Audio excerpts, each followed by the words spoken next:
চলুন ঘটনায় যাওয়া যাক। এলাকাটা শুনছেন, বেশ কয়েক মাইল আগেই জনবসতি ঘন জঙ্গলের সীমানায় বিলীন হয়ে গেছে। জঙ্গলের মাঝেই সেই বিশালাকায় মহল বা গড়, যদিও একে গড় বা মহল বলাটা এক প্রকার ব্যঙ্গাত্মক রূপ। চারিদিকে শুধুই ধ্বংসাবশেষ, উন্মুক্ত ফুটো ছাদের কড়িগুলো যেন আকাশে গিয়ে মিশেছে। ভাঙাচোরা দেয়ালের যা অবস্থা, এই বুঝি ধসে পড়বে, অথচ তারই মাঝে প্রায় ধসে যাওয়া দেয়ালে অদ্ভুত একটি বিষয় লক্ষ্য করলেন। মধ্যযুগের শিল্পকলায় ভূষিত একটি অসম্ভব সুন্দর দরজা, যার চৌকাঠের কারুকার্য দেখলে যে কেউ বিমোহিত হবেই, কিন্তু দেয়ালটির পেছনে কোনো ঘর আছে বলে তো দেখা যাচ্ছে না। তবে কি এটা সেই দরজা? না না, তা কি করে সম্ভব? চারিদিকে ভাঙাচোরা ইটের স্তূপের মাঝেই কোন রকমের দেয়ালটি দাঁড়িয়ে, অথচ দরজার উজ্জ্বলতা অদ্ভুতভাবে জানান দিচ্ছে যেন প্রতিনিয়তই কেউ এসে এই দরজা পরিষ্কার করে যায় এবং যত্নার্থী করে। তাই এত বছরেও দরজাটি যেরকম সেরকমই থেকে গেছে। শতাব্দী পুরনো চৌকাঠ, তবুও তার নকশাগুলো যেন এখনো জ্বলজ্বল করছে। হঠাৎ কি মনে হলো, দরজাটি অতিক্রম করতে চেয়ে সবেমাত্র পা তুলে ডিঙাতে যাবেন, ঠিক সেই সময় পেছন থেকে বন্ধুদের চিৎকার ভেসে আসে। বন্ধু, কি করছো? ওর মধ্যে যেও না, তোমাকে বারবার বারণ করেছি, এখানে এলে ওই জায়গায় যাওয়া যাবে না। ওটাই শেষ সীমানা, যা অতিক্রম করায় দৃঢ়ভাবে নিষেধাজ্ঞা আছে। দীর্ঘকাল ধরে কেউ তা অমান্য করেনি। আমার মনে হয় তোমাদেরও সেটা মানা উচিত। ফিরে এসো বন্ধু। পেছন থেকে বন্ধুদের বারণের উত্তর দিতে যাবেন, তার আগেই মনোযোগ অন্যদিকে চলে যায়। দরজার ওপারে কেউ যেন আচমকাই অপরূপ কণ্ঠে হেসে উঠল। আস্তে আস্তে বন্ধুদের চিৎকার, কাকুতি মিনতি যেন কানের কাছে বধির হয়ে আসছে। সমগ্র জ্ঞান জুড়ে, ধ্যান জুড়ে তখন শুধুই সেই মোহিনী হাসির শব্দ আষ্টে পৃষ্ঠে জড়িয়ে ধরেছে। আর কোনো কিছু ভাবার অবকাশ ছিল না। ক্রমশ মায়ার টানে ঘোরের মধ্যে চলে যান। মন ইতপূর্বেই নিচে থেকে দরজা ভেদ করে ভেতরে যাওয়ার জন্য উদ্গ্রীব হয়ে উঠেছিল। দরজা খুলে ভেতরে পা রাখতেই হঠাৎই পরিবেশটা কেমন যেন বদলে যায়। কয়েক মুহূর্ত আগেও দরজার ঠিক বাইরে বিকেলের স্নিগ্ধতা বিরাজমান ছিল, অথচ এক পা ডিঙিয়ে ভেতরে আসতেই নিকষ হিম শীতল অন্ধকার যেন আছড়ে পড়েছে সমগ্র শরীরে। তবুও সেই অস্বাভাবিক পরিবর্তনের গুরুত্ব তোয়াক্কা না করে হাসিটির উৎসের দিকে এগিয়ে চললেন। কিছুক্ষণ সেইভাবে যাওয়ার পর একটি আশ্চর্য ঐশ্বরিক দৃশ্যপট চোখের সামনে ভেসে ওঠে। দেখেন, নাম না জানা একটি উজ্জ্বল নীলাভ ফুল এবং ফলে পরিপূর্ণ গাছের নিচে একজন অপরূপ সুন্দরী মেয়ে দাঁড়িয়ে একটি ফুলের ওপর আলতো করে স্পর্শ করছে এবং মনোমুগ্ধকর ভঙ্গিমায় হেসে উঠছে। সেই মোহিনী সৌন্দর্যের ছটায় চারিদিক মুখরিত। মনের অজান্তেই মুখ থেকে মাশাআল্লাহ প্রতিধ্বনিত হওয়ার সাথে সাথেই হাসি থামিয়ে মেয়েটি তার দিকে তাকায়। এদিকে বাইরে ততক্ষণে আকাশ বাতাস কাঁপিয়ে তুমুল ঝড় বৃষ্টি শুরু হয়েছে। বাকিরা বৃষ্টির হাত থেকে বাঁচতে কোনো রকমে আশেপাশের গাছতলায় গিয়ে আশ্রয় নেন। এইভাবে কতক্ষণ কেটে গেছে খেয়াল নেই। খানিক বাদে হঠাৎই তার একটি পরিচিত কণ্ঠের চিৎকারে চমকে উঠে ছুটে যায় সেদিকে। গিয়ে দেখে দরজার ভেতর থেকে ক্রমাগত সেই আর্তনাদ ভেসে আসছে। তারা হিতাহিত জ্ঞান হারিয়ে ভেতরে প্রবেশ করতে যাবে, তার আগেই আচমকা দরজাটি হাঁট করে খুলে যায় এবং দেখে চৌকাঠের কাছে সাব্বির যে অজ্ঞান অবস্থায় পড়ে আছেন। নমস্কার শ্রোতা বন্ধুরা, জানি আপনারা সবাই আল্লাহর রহমতে ভালো আছেন, সুস্থ আছেন। আমি সুকান্ত মাইতি আজ যে মানুষটির ঘটনা শেয়ার করতে যাচ্ছি, তার কথা যখনই মনে পড়ে তখনই মনটা ভারাক্রান্ত হয়ে ওঠে। তিনি আর কেউ নন, আমাদের সবার প্রিয় সাব্বির জি। সেই 2020 শেষ যেবার সাব্বির জির কাছ থেকে ঘটনা কালেক্ট করেছিলাম, তা ছিল 18টি ঘটনা। সেখান থেকে সবে 7টা ঘটনা শেয়ার করেছি। আজ 8 নম্বর ঘটনা শেয়ার করছি। সাব্বির জি হয়তো এই পৃথিবীর মায়া ত্যাগ করে পরলোকে গমন করেছেন, তবু আমার কলমে ও রাসেল ভাইয়ের উপস্থাপনায় মানুষটি ভূত.com এবং আমাদের মনে চিরকাল অমর হয়ে থাকবেন। আল্লাহ ওনাকে জান্নাত নসিব করুন, আমিন। অনেকেই সাব্বির জির ঘটনা দেওয়ার জন্য বারবার কমেন্টে অনুরোধ করছিলেন, তাই আজ আবারও ওনার ঘটনা নিয়ে ফিরে আসা। এই ঘটনাটি সাব্বির জির জীবনে বেশ অনেকটাই প্রভাব ফেলেছিল, যার জন্য পরবর্তীতে ওনার জীবনের ধারণাটাই পাল্টে যায়। চলুন আর কথা না বাড়িয়ে ঘটনার মায়াবী অন্তর্জালে প্রবেশ করি।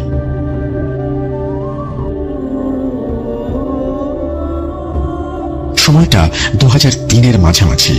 সাব্বির জি কর্মসূত্রে বছর খানেকের মধ্যে মধ্যপ্রদেশের ভোপালে যান। এটি সেই সময়কার ঘটনা। সাব্বির জির বয়স তখন 28 কি 30 হবে। সেখানে কর্মরত অবস্থায় ধীরে ধীরে দিন 15-র মধ্যেই কয়েকজন সমবয়স্ক কলিগদের সাথে বেশ বন্ধুত্বপূর্ণ সম্পর্ক গড়ে ওঠে। তাদের মধ্যে আবার একজন নিজ ধর্মের হওয়ায় নাম সাইফ খান সাব্বিরজি নিয়মিত তার সাথে পার্শ্ববর্তী মসজিদে নামাজ আদায় করতে যেতেন। প্রায়শই ক্যান্টিনে, ছুটির দিনে, চায়ের ঠেকে বা রেস্তোরাঁয় তাদের আড্ডা জমে উঠত। সেরকমই একদিন কথায় কথায় সাব্বিরজি জানতে পারেন ভোপাল থেকে প্রায় 30-40 মাইল উত্তর পশ্চিম দিকে নিবিড় জঙ্গলের মাঝে একটি পরিত্যক্ত গড় বা মহল আছে, যেটা নাকি এলাকার স্থানীয় লোকদের কথা অনুযায়ী জিনদের গ্রাম বা বাসস্থান। সাব্বিরজি জিনদের গ্রাম বা বাসস্থান সম্পর্কে বহুবার বিভিন্ন জায়গায় শুনে থাকলেও সচক্ষে দেখার সুযোগ হয়নি, তাই উৎসাহিত হয়ে পড়েন। জিয়াউদ্দিন সাহেব তো তার জগতে মানে তার গ্রামে বা বাসস্থানে নানা সময়ে যান এবং গ্রাম বা বাসস্থান প্রসঙ্গে তো অনেক কথাই তিনি বলেছেন। সাব্বিরজি আগ্রহের সহিত জানান যে তিনি সেখানে যেতে চান। আচ্ছা, এর মাঝে একটি তথ্য দিয়ে রাখা আবশ্যক। জিয়াউদ্দিন সাহেব কিছু ব্যক্তিগত কর্মব্যস্ততার জন্য বেশ কয়েক মাস ধরে সাব্বিরজির সঙ্গে আর দেখা সাক্ষাৎ করেননি। এদিকে এমনিতে হাতে তেমন কোনো অতি প্রাকৃতিক বা অলৌকিক বিষয়ক কাজ ছিল না, তাই সাব্বিরজি আর তাকে স্মরণ করে বিরক্ত করেননি। হয়তোবা জিয়াউদ্দিন সাহেব সেই সময় সাব্বিরজির সাথে থাকলে তিনি কখনোই তাকে সেই জিনদের গ্রামে বা বাসস্থানে নিয়ে যেতে দিতেন না।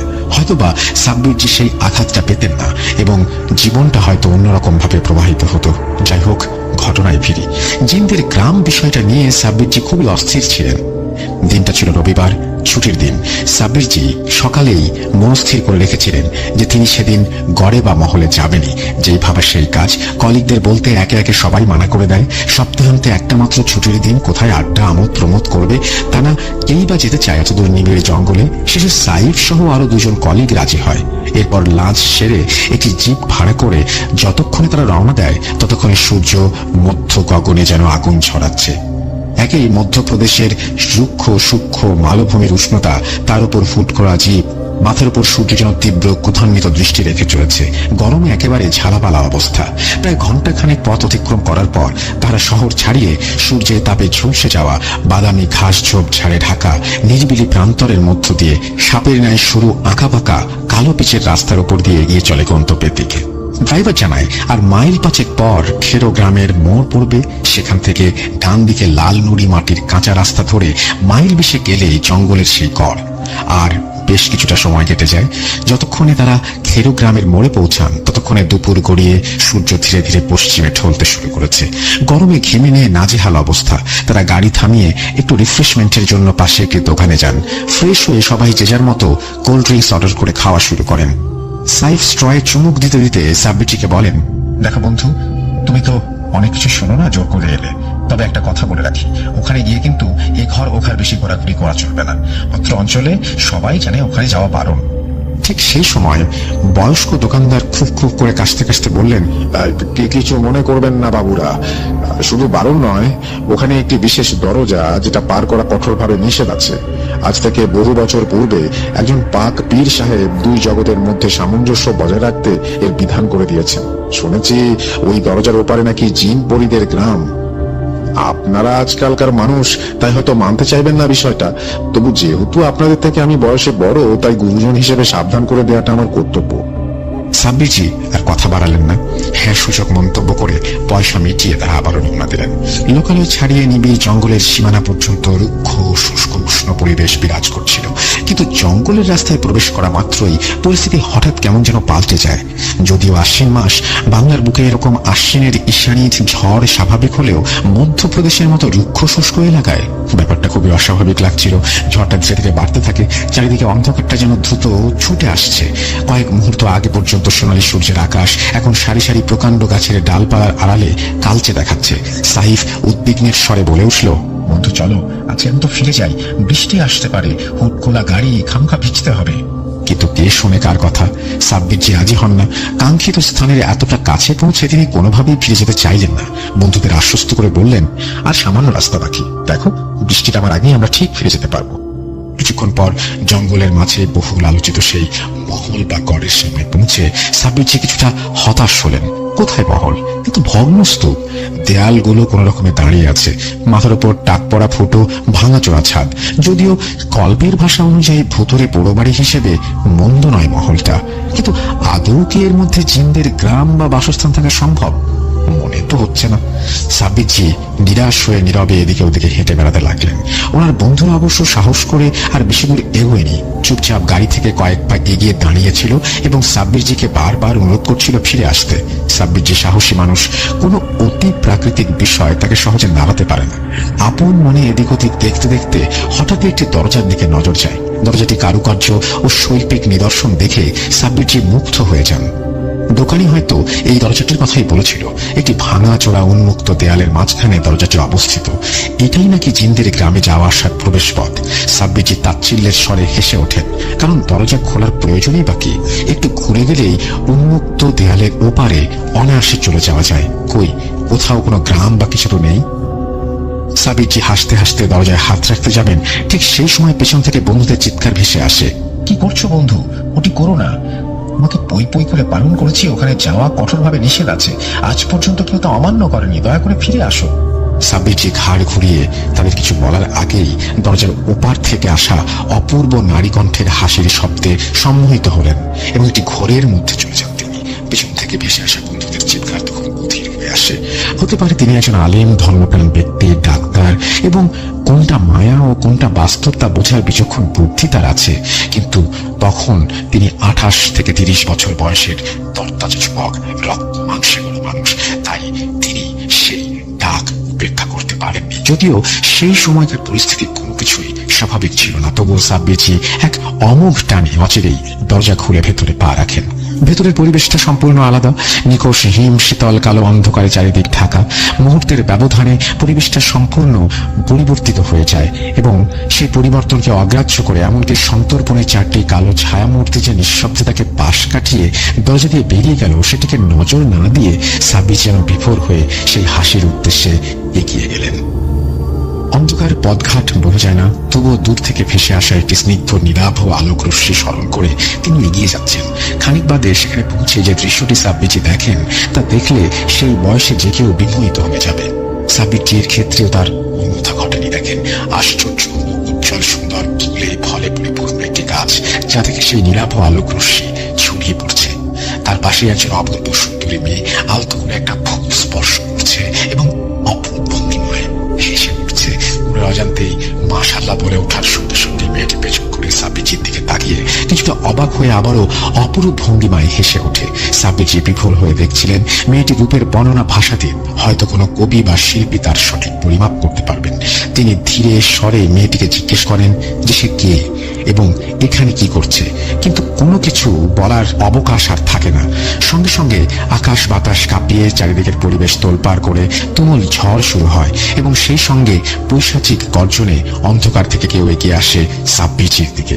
এদিকে মেয়েটি ততক্ষণে ঝড়ের টানে গভীর অন্ধকারে মিলিয়ে যায়। বিলীন হওয়ার পূর্বে মেয়েটি হয়তো কিছু বলছিল সাব্বিরজিকে, কিন্তু সেই ভয়ঙ্কর তাণ্ডবে তা তিনি শুনতে পাননি।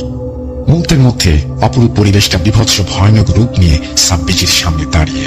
মানুষের ন্যায় দেখতে, তবে লম্বায় মানুষের চেয়ে অন্তত হাত 3 বেশি। সেটি যে কোনো স্বাভাবিক মানুষ নয় তা তিনি বেশ বুঝতে পারছিলেন। অন্ধকারে ধকধক করে আগুনের ভাটার মতো জ্বলছিল চোখ দুটো, যার সৃষ্ট আলোয় শরীরের দীর্ঘকায় পশমগুলো পরিষ্কার বোঝা যাচ্ছিল। তীব্র যন্ত্র ঘর ঘর গর্জনে কান ফাটা অবস্থা। বেগতিক দেখে পকেট থেকে তসবিটা বের করতে যাবেন, আচমকা খেয়াল করলেন তসবিটা পকেটে নেই, হয়তো কোয়ার্টারে ভুলে গেছেন। আর কোনো উপায় না দেখে সাব্বিরজি আয়াতুল কুরসি পড়তে যাবেন, তার আগে লম্বা লোমশ নখযুক্ত হাত তার গলাটা টিপে তাকে শূন্যে তুলে ধরে। সাব্বিরজি আপ্রাণ চেষ্টা করছিলেন চিৎকার করার, কিন্তু কোনো মতে পারছিলেন না। মানুষরূপী জন্তুটি ঘর ঘর করে গর্জন করতে করতে তাকে দরজার দিকে ছুড়ে দেয়। সাব্বিরজি উড়ে এসে দরজার উপরে পড়ে প্রচন্ড আঘাত পেয়ে কোঁকিয়ে ওঠেন। আর কিছু মনে ছিল না। পরদিন সকালে গায়ে প্রচন্ড জ্বর এবং সেই জ্বর নিয়ে তিনি জেগে ওঠেন। কোয়ার্টারের বিছানায় তিনি নিজেকে আবিষ্কার করেন। পাশের চেয়ারে বন্ধুরা বেহুশ হয়ে ঘুমাচ্ছে। সাব্বিরজি ব্যথায় কুপিয়ে ওঠার শব্দ শুনে তারাও জেগে ওঠে বিস্ময়ে। দুশ্চিন্তায় চোখে একরাশ প্রশ্ন নিয়ে সাব্বিরজির দিকে তাকায়, জানতে চায় কি ঘটেছিল গতকাল। সাব্বিরজি ব্যাপারটা আন্দাজ করে এড়িয়ে যান, কারণ বন্ধুরা যদি আসল বিষয়টা জানে তাহলে খামোখা দুশ্চিন্তা করবে। তাই বন্ধুদের প্রশ্নে তিনি জানান অন্ধকারে একটি পাথরের সাথে হোঁচট খেয়ে দরজার কাছে পড়ে যান এবং মাথায় আঘাত লেগে হয়তো অজ্ঞান হয়ে গিয়েছিলেন। এরপর তারা সাব্বিরজিকে আরাম করতে বলে একে একে যে যার রুমে চলে যায়। সাব্বিরজি বন্ধুদের মিথ্যে বলে বিদায় দিলেও তখনও মেয়েটিকে ভুলতে পারছিলেন না। বারবার মেয়েটির মন মোহিনী রূপ সাব্বিরজিকে টানছিল আবারও সেই জায়গায় যেতে, কিন্তু পরক্ষণেই সেই বিভৎস পিশাচের মুখটি মনে পড়ে যেতে সঙ্গে সঙ্গে বেড টেবিলের ড্রয়ার খুলে তসবিটা বের করে হাতে জড়িয়ে নিয়ে একটু বল পান। মেয়েটির সঙ্গে দেখা করার জন্য ব্যাকুল হলেও তিনি আর সেখানে যাওয়ার সাহস দেখালেন না। বেপরোয়া হয়ে আবুজের মতো অনেক বড় একটি ভুল করে ফেলেছেন। আল্লাহর অশেষ রহমতে এইবারে বেঁচে গেলেও পরের বার যে কোনো রকমের বড় একটা ক্ষতি হয়ে যেতে পারে এবং সেটা কেউ হলপ করে বলতেও পারে না। আর এইসব বিষয় যদি জিয়াউদ্দিন সাহেব জানতে পারেন তবে তিনি ভীষণ বকাবকি করবেন এবং অসন্তুষ্ট হবেন। তাই মনের ইচ্ছেকে দমন করে সাব্বিরজি বিষয়টা চেপে গেলেন। এরপর হপ্তা দুয়েক কেটে যায়, জীবন আবারও স্বাভাবিক গতিতে চলতে থাকে। তবুও সাব্বিরজি সেই মোহিনী রূপী মেয়েটিকে ভুলতে পারছিলেন না। মাঝে মাঝেই মেয়েটির মুখ তার মনের নিকটায় ভেসে উঠছিল। একদিন বিকেলে সাব্বিরজি নিজের কিছু দৈনন্দিন জিনিসপত্র কিনতে বাজারে গিয়েছিলেন। কেনাকাটা সেরে বাজার থেকে বেরিয়ে এসে রাস্তায় উঠতে যাবেন, এমন সময় অনিচ্ছাকৃত ভাবে রাস্তার ওপর নজর যায়। রাস্তার ওপারে ভিড়ের মাঝে চোখ পড়তেই সাব্বিরজি চমকে ওঠেন। দেখেন ভিড়ের মাঝে একটি হিজাব পরিহিত মুখ এক দৃষ্টিতে তার দিকে তাকিয়ে আছে। এই চোখ জোড়া তিনি ভালো মতো চেনেন। জিন্দের গ্রাম থেকে ফেরার পর এই চোখ দুটি প্রতিনিয়ত তার মনের গহীনে নানাভাবে আঁকি মুকি দিয়েছে। সাব্বিরজি সব উৎসাহে সেদিকে এগিয়ে যাবেন, তার আগেই ওনার গাড়ি চলে আসে এবং হর্ন দেয়। ড্রাইভারের উপরে বিরক্ত হয়ে পুনরায় তিনি সেদিকে তাকালেন। কোথায় সেই মেয়ে? কয়েক মুহূর্তের অন্য মনস্কতায় নিমিষেই উধাও হয়ে গেছে। সাব্বিরজি দ্রুত রাস্তা অতিক্রম করে ওপারে গিয়ে খোঁজাখুঁজি করলেও মেয়েটিকে আর দেখতে পেলেন না। নিরাশ হয়ে কোয়ার্টারে ফিরলেন। এরপর থেকে প্রায়শই সাব্বিরজি মেয়েটিকে এদিকে ওদিকে দেখতে লাগলেন। কখনো স্টেশনে, কখনো বাজারে, কখনো আবার দেখেন ক্যাম্পাসে গাছের আড়াল থেকে মেয়েটি উঁকি দিচ্ছে, যেন লুকোচুরি খেলছে। মাঝে কয়েকবার স্বপ্ন দেখেন মেয়েটিকে অপরূপ ভঙ্গিমায় দেখেন তিনি হাসছে। সারাক্ষণ চিন্তার মধ্যে থাকতে থাকতে সাব্বিরজির চেহারায় আমূল পরিবর্তন ঘটতে থাকে। বন্ধুরাও তাকে নিয়ে দুশ্চিন্তা করত। খাওয়া দাওয়া প্রায় ছেড়েই দিয়েছিলেন, সারাক্ষণ একটা ঘোরের মধ্যে থাকতেন। এদিকে উনি যে পার্শ্ববর্তী মসজিদে নামাজ আদায় করতে যেতেন, সেখানকার হুজুরের সঙ্গে ওনার ভালোই পরিচয় হয়ে গিয়েছিল। হুজুর খুব স্নেহ করতেন সাব্বিরজিকে। বাকি বন্ধুরা না জানলেও হুজুর সাব্বিরজির সম্পর্কে সমস্ত কিছুই জানতেন, এমনকি জিয়াউদ্দিন সাহেব সম্পর্কেও সাব্বিরজি ওনাকে সমস্ত ঘটনা জানিয়েছিলেন। সেদিন জোহরের নামাজ আদায় করে ক্যাম্পাসে ফিরবেন, ঠিক সেই সময় পেছন থেকে হুজুর এসে সাব্বিরজিকে সালাম জানিয়ে বললেন যে তার সাথে কিছু কথা আছে। অথচ তার এই দুর্বল শরীর দেখে ইতস্তত করছিলেন, বলবেন কি বলবেন না। সাব্বিরজি হুজুরকে আশ্বস্ত করে বললেন, তেমন কিছু হয়নি, একটু শরীরটা খারাপ, সমস্যা নেই, আপনি বলতে পারেন।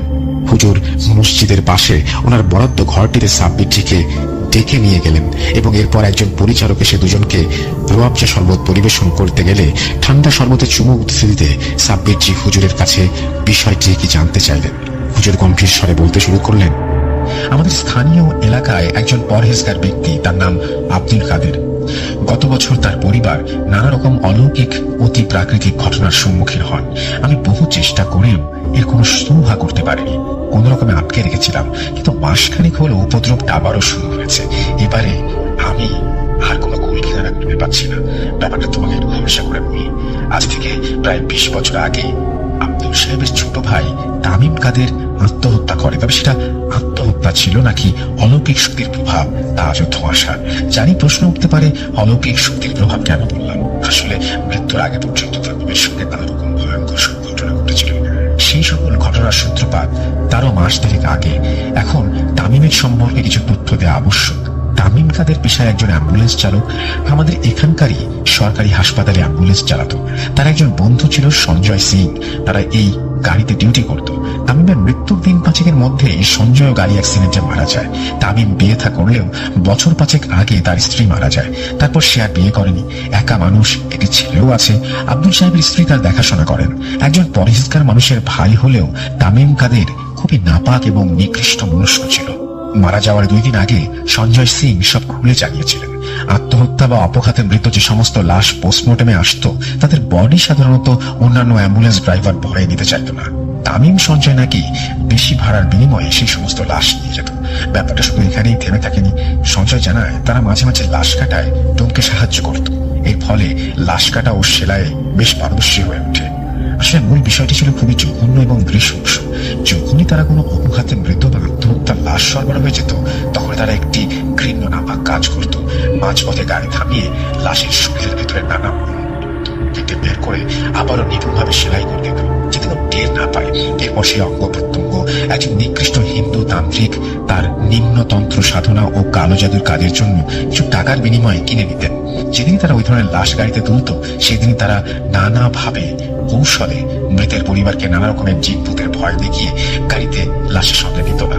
একই অপঘাতে মৃত্যু, তার উপরে জিন ভূতের ভয়, তাই পরিবারের লোকজন বেশ ভয়ে ভয়ে অ্যাম্বুলেন্সে না গিয়ে অন্য গাড়িতে যেত। সেই সুযোগটা নিয়ে তারা এই কুকাজটি করত। সঞ্জয়ের মৃত্যুর পর তার দেওয়া তথ্য অনুযায়ী এখান থেকে 9 ক্রোশ দূরে একটি পরিত্যক্ত শ্মশানে গিয়ে সেই তান্ত্রিককে পুলিশ খুঁজে পায়নি। যাই হোক, তামিমের পরিবারের কাছ থেকে জানতে পেরেছিলাম মারা যাবার মাস দেড়েক আগে থেকেই তামিম কেমন একটা অস্বাভাবিক আচরণ করতে শুরু করেছিল। কাজে যাওয়া বন্ধ করে দিয়েছিল, সারাক্ষণ নিজেকে অন্ধকার ঘরে বন্দি রাখতো, নাওয়া খাওয়া ছেড়ে দিয়েছিল, নোংরার মধ্যে শুয়ে থাকতো এবং বিড় করে কি সব বলতো। সে সমস্ত কথা যেটুকু পরিবারের লোকেরা বুঝতে পেরেছিল তা ছিল এরকম: তামিম নাকি সারাক্ষণ বিড় করে বলতো, আমাকে মেরো না, ভুল হয়ে গেছে, আমাকে মেরো না। মারা যাবার দিন 15 আগে পাগলামিটা চরমে উঠে যায়। খেতে দিলে নোংরার উপরে ঢেলে দিত, সারাক্ষণ এই বিকট উদ্ভট ভঙ্গিমায় হাসতো। হাসি যাতে সারাক্ষণ মুখে লেগে থাকে তার জন্য নিজ থেকে নখ দিয়ে আঁচড় দিয়ে ঠোঁটের কোণা থেকে 2 গাল চেনার চেষ্টা করত। আত্মহত্যার দিন সকালে বাড়ির লোকেরা যখন কোনো সারা শব্দ না পেয়ে দরজা খুলে তামিমের ঘরে ঢোকে, তখন তারা যে দৃশ্যটি দেখে তা রীতিমতো বুকে ভয় ধরিয়ে দেয়। তারা দেখে তামিমের দেহটা সিলিং থেকে বিভৎসভাবে ঝুলে আছে, শরীরটা অস্বাভাবিকভাবে বেঁকে গেছে, গালের 2 ধারে ঠোঁট থেকে কান পর্যন্ত চেরা, রক্ত চুইয়ে চুইয়ে পড়ছে। খুবই ভয়ঙ্কর দেখাচ্ছিল তাকে, চোখগুলো যেন ঠিকরে বেরিয়ে আসবে। সবাই ভেবেছিল পাগল হয়তো নিজের খেয়ালে গাল চিরে আত্মহত্যা বসেছে। পুলিশ ডাক্তারি রিপোর্ট দেখে আর তেমন কিছু তদন্ত করেনি, বডি নামিয়ে নিয়ে যায় পোস্টমর্টমের জন্য। তারপর থেকে অতি প্রাকৃতিক বিষয়গুলো ঘটা শুরু করে। সেদিন সন্ধ্যা থেকেই আব্দুল সাহেবের বাসার চারিদিকে শেয়াল কুকুরের কান্নার শব্দ অহরহ ভেসে আসতে থাকে। এমনটা তো নয় যে গ্রামে শেয়াল কুকুর ঢুকে পড়েছে, কিন্তু এই ঘিঞ্জি শহরে কুকুরের কান্না স্বাভাবিক হলেও শেয়াল আসবে কোত্থেকে? ব্যাপারটা খুবই অদ্ভুত। এদিকে আবার সারা রাত্রি ধরে তামিমের ঘর থেকে তুমুল লাফালাফি হুটপুটের শব্দ ভেসে আসে। দরজা জানালাগুলো যেন কেউ ভেঙে ফেলবে। কোন রকমে রাতটা পার করে পরদিন আব্দুল সাহেব আমার কাছে আসেন এবং সমস্ত ঘটনা খুলে বলেন। আমি গিয়ে বাড়ির সমস্ত সীমানায় আবে জমজমের পানি ছিটিয়ে দোয়া দূরে সেই ঘরটি ছাড়া বাকিটা বন্ধ করে দেয়। পোস্টমর্টমের পর পুলিশ যতক্ষণে বডি নিয়ে যায় ততক্ষণে দুপুর ঘুরিয়ে এসেছে। সেদিন আকাশে বেশ মেঘ করছিল। সন্ধ্যার পরে বৃষ্টি নামবে আশঙ্কায় তাড়াতাড়ি লাশকে গোসল করিয়ে সমস্ত আচার অনুষ্ঠান সম্পন্ন করে আব্দুল সাহেবের পারিবারিক পার্শ্ববর্তী কবরস্থানে দাফনের জন্য নিয়ে যাওয়া হয়। আমি জানাজা পড়াই। লাশ কবরস্থ করতে করতে প্রায় সন্ধ্যা হয়ে যায়, বৃষ্টি শুরু হয়। আমরা তাড়াহুড়ো করে যে যার মতন ফিরে আসি। এমনিতে অপঘাতে মৃত্যু এবং সেই মৃত ব্যক্তির বাড়িতে মিলাদ না পড়ানো অবধি পরিবেশটা কেমন থমথমে থাকবে সেটাই স্বাভাবিক। তার উপর আবার বৃষ্টির রাত। সন্ধ্যার দিকে তেমন কিছু না ঘটলেও গভীর রাতের দিকে একটা ভয়ঙ্কর ঘটনা ঘটে যায়। পরদিন সকালে আমার কাছে এসে আতঙ্কিত অবস্থায় আব্দুল সাহেব জানান, রাত তখন কয়টা হবে খেয়াল নেই, আন্দাজ 1টা-2টা। পাগল হোক আর যাই হোক, নিজের একমাত্র ছোট ভাই এভাবে চলে গেল। মনটা খুবই ভারাক্রান্ত ছিল, তাই ঘুম আসছিল না। মনের দুঃখে চুপচাপ বিছানার উপরে বসেছিলাম, ঘুমাতে পারিনি। 6 বছরের বাপ মা ছাড়া ছেলেটা আমার কোলে মাথা রেখে ঘুমিয়ে পড়েছিল। ঠিক সেই সময় আচমকা বাইরে বিভৎস চিৎকার শুনতে পাই, সেই সঙ্গে কিছুটা আছড়ে পড়ার মতন শব্দও পাই। বাড়িতে লোকজন, আত্মীয় স্বজন উপস্থিত ছিলেন। সবাই ছুটে যান উঠোনে। গিয়ে দেখেন সঞ্জয় সিং মেঝের ওপরে অজ্ঞান হয়ে পড়ে আছে। মেঝের ওপরে আছড়ে পড়াতে মাথা ফেটে রক্তে ভেসে একাকার। সবাই চমকে উঠি। ব্যাপারটা খুবই অদ্ভুত। সঞ্জয়কে তুলে বসিয়ে মাথায় জল ছিটিয়ে রক্ত মুছিয়ে একটু ধাতস্থ করতেই জ্ঞান ফেরে। সঞ্জয় চোখ মেলে আমাদের দেখে চিৎকার করে কিছু বলতে চেষ্টা করে, কিন্তু আতঙ্কে তার মুখ দিয়ে কোনো কথা বের হচ্ছিল না। আমি তাকে আশ্বস্ত করে জিজ্ঞেস করি, কি হয়েছে, এভাবে এত রাতে কেন এসেছো এখানে? আমার বেগম তাকে জল এনে দেয়। সঞ্জয় ঢক ঢক করে জল খেয়ে হাঁপাতে হাঁপাতে যা বলে তা শুনে উপস্থিত সবার ঘুম ছুটে যায়। সবাই আতঙ্কে শিরে উঠি। সঞ্জয় বলে, তামিমকে কবরস্থ করার পর বৃষ্টি আসছে দেখে তাড়াতাড়ি বাড়ি ফিরে গেলাম। রাতে খাওয়া দাওয়া করে শুয়ে পড়েছি। রাত তখন 10টা কি 11টা। হঠাৎ দরজায় কর্নার শব্দ পাই, অথচ দরজা খুলে দেখি কেউ নেই। দরজা লাগিয়ে ঘরে ঢোকার সাথে সাথে আমারও গড়া নড়ে ওঠে। এরকম 2-3 বার হওয়ার পর শেষে আমি রেগে গিয়ে বেরিয়ে রাস্তায় গিয়ে চিল্লাতে থাকি, কে কম বেয়াদবি করছে। ঠিক সেই মুহূর্তে পেছন থেকে একটি অপরিচিত কণ্ঠের বিকট হাসি বুকে কাঁটার মতো বিঁধল। রক্তহীন হয়ে আসছিল। ধীরে ধীরে পিছন ঘুরে সেই ভয়ঙ্কর দৃশ্য দেখে আতঙ্কে প্রায় মরেই যাচ্ছিলাম। শরীর বরফের মতো কাঠ হয়ে গিয়েছিল। সেই বিভৎস রূপ আমি কয়েক ঘন্টা আগেই দেখেছি। হাসিটা কান পর্যন্ত চেরা গালে তখনও লেগে আছে, যা বিকেলে কবরস্থ হতে দেখেছি।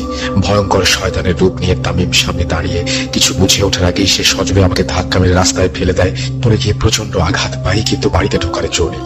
তামিম রূপী শয়তান আমার বাড়িতে আগের সামনে দাঁড়িয়ে, তাই প্রাণপণে ছুটতে ছুটতে আপনাদের বাড়িতে এসে ঢুকেছি। ঠিক সেই মুহূর্তে উপস্থিত সবাই রাস্তার অন্ধকারে একটি অপরিচিত বিকট অট্টহাসি শুনতে পাই। ফ্যাঁস ফ্যাঁসে কর্কশ কণ্ঠে কেউ দূরে অন্ধকার থেকে বলে ওঠে, সঞ্জয়, আমার সাথে চল, অনেক কাজ আছে। সেই রাতে আর কেউ সাহস করে কবরস্থানে গিয়ে দেখতে পারলাম না যে কবর ঠিক আছে কিনা। সবাই জড়সড় হয়ে বাকি রাতটা দালানে বসে কাটিয়ে দিলাম। এর মাঝে চিৎকার, বিকট হাসি সবাই বেশ কয়েকবার শুনেছি। এমনকি সঞ্জয়কেও বারবার পিশাচটি ডাকছিল। ফজরের আজানের পর সব শান্ত হয়ে যায়। একটু ভোর হতেই সাহস করে কবরস্থানে গিয়ে দেখি অদ্ভুতভাবে কাফন জড়ানো অবস্থায় তামিমের দেহটি যেন মাটির স্তূপের ওপরে হেলান দিয়ে বসে আছে। কবরটা খোঁড়া। সেই দৃশ্য দেখে কয়েকজন ভয়ে প্রাণপণে ছুটে পালাই। আমিও আর দেরি না করে আপনার কাছে ছুটে এসেছি। এখন আপনি একটা বিহিত করুন। এই বলে আব্দুল সাহেব থামেন। আমি আর দেরি না করে সঙ্গে সঙ্গে সেখানে যাই। গিয়ে দেখি সেই ভয়ঙ্কর দৃশ্য। আমি নিজেও অবাক হয়ে যাই। তুমি তো জানো, একবার লাশ দাফন করার পর মাটি সরানোর আলামত নেই। তাই যে কাজটি করেছে সে যে পাক সাফ কেউ নয় তা স্পষ্ট। যাই হোক, কোন রকমে আমরা আবার লাশটাকে দাফনের ব্যবস্থা করি। দাফন দিতে দিতে বেলা হয়ে যায়। বুঝতে পারছিলাম সমস্যা পুরোপুরি মেটেনি। তাই সেদিন রাতে আব্দুল সাহেবের বাসায় থাকার সিদ্ধান্ত নিয়ে সেই মতো তাকে জানাই। সঞ্জয় তখন ভয়ে কাঁপছিল। কিছু একটা বলতে গিয়েও বলতে পারছিল না। যেহেতু সে আমাদের ধর্মের ছিল না, তাই ওকে শান্ত হতে বলে এক পরিচিত ব্রাহ্মণের সাহায্য নিতে বলি। সেদিন সন্ধ্যার পর থেকে আমরা সবাই সজাগ হয়ে বসেছিলাম। রাত 9টা-10 নাগাদ হঠাৎই তামিমের ঘর থেকে তুমুল দরজা পেটানোর শব্দ আসে। আমি সবাইকে সতর্ক থাকতে বলে আয়াতুল কুরসি পড়তে বলে সেদিকে এগিয়ে যাই। দরজাটা শিকল দিয়ে বাঁধা ছিল। শিকল সরিয়ে দরজা খুলতেই বিস্ময়ে কাঠ হয়ে যায়। সেই বিভৎস ভয়ঙ্কর কালচেরা হাসি নিয়ে কাফনে কাপড় বেচানো অবস্থায় তামিমের দেহটা ঘরের মেঝের ওপরে বসে বিকট ভাবে হাসছে। বুঝতে পারছিলাম কোনো এক শক্তিশালী শয়তান পিশাচ জিন তামিমকে ধরেছে।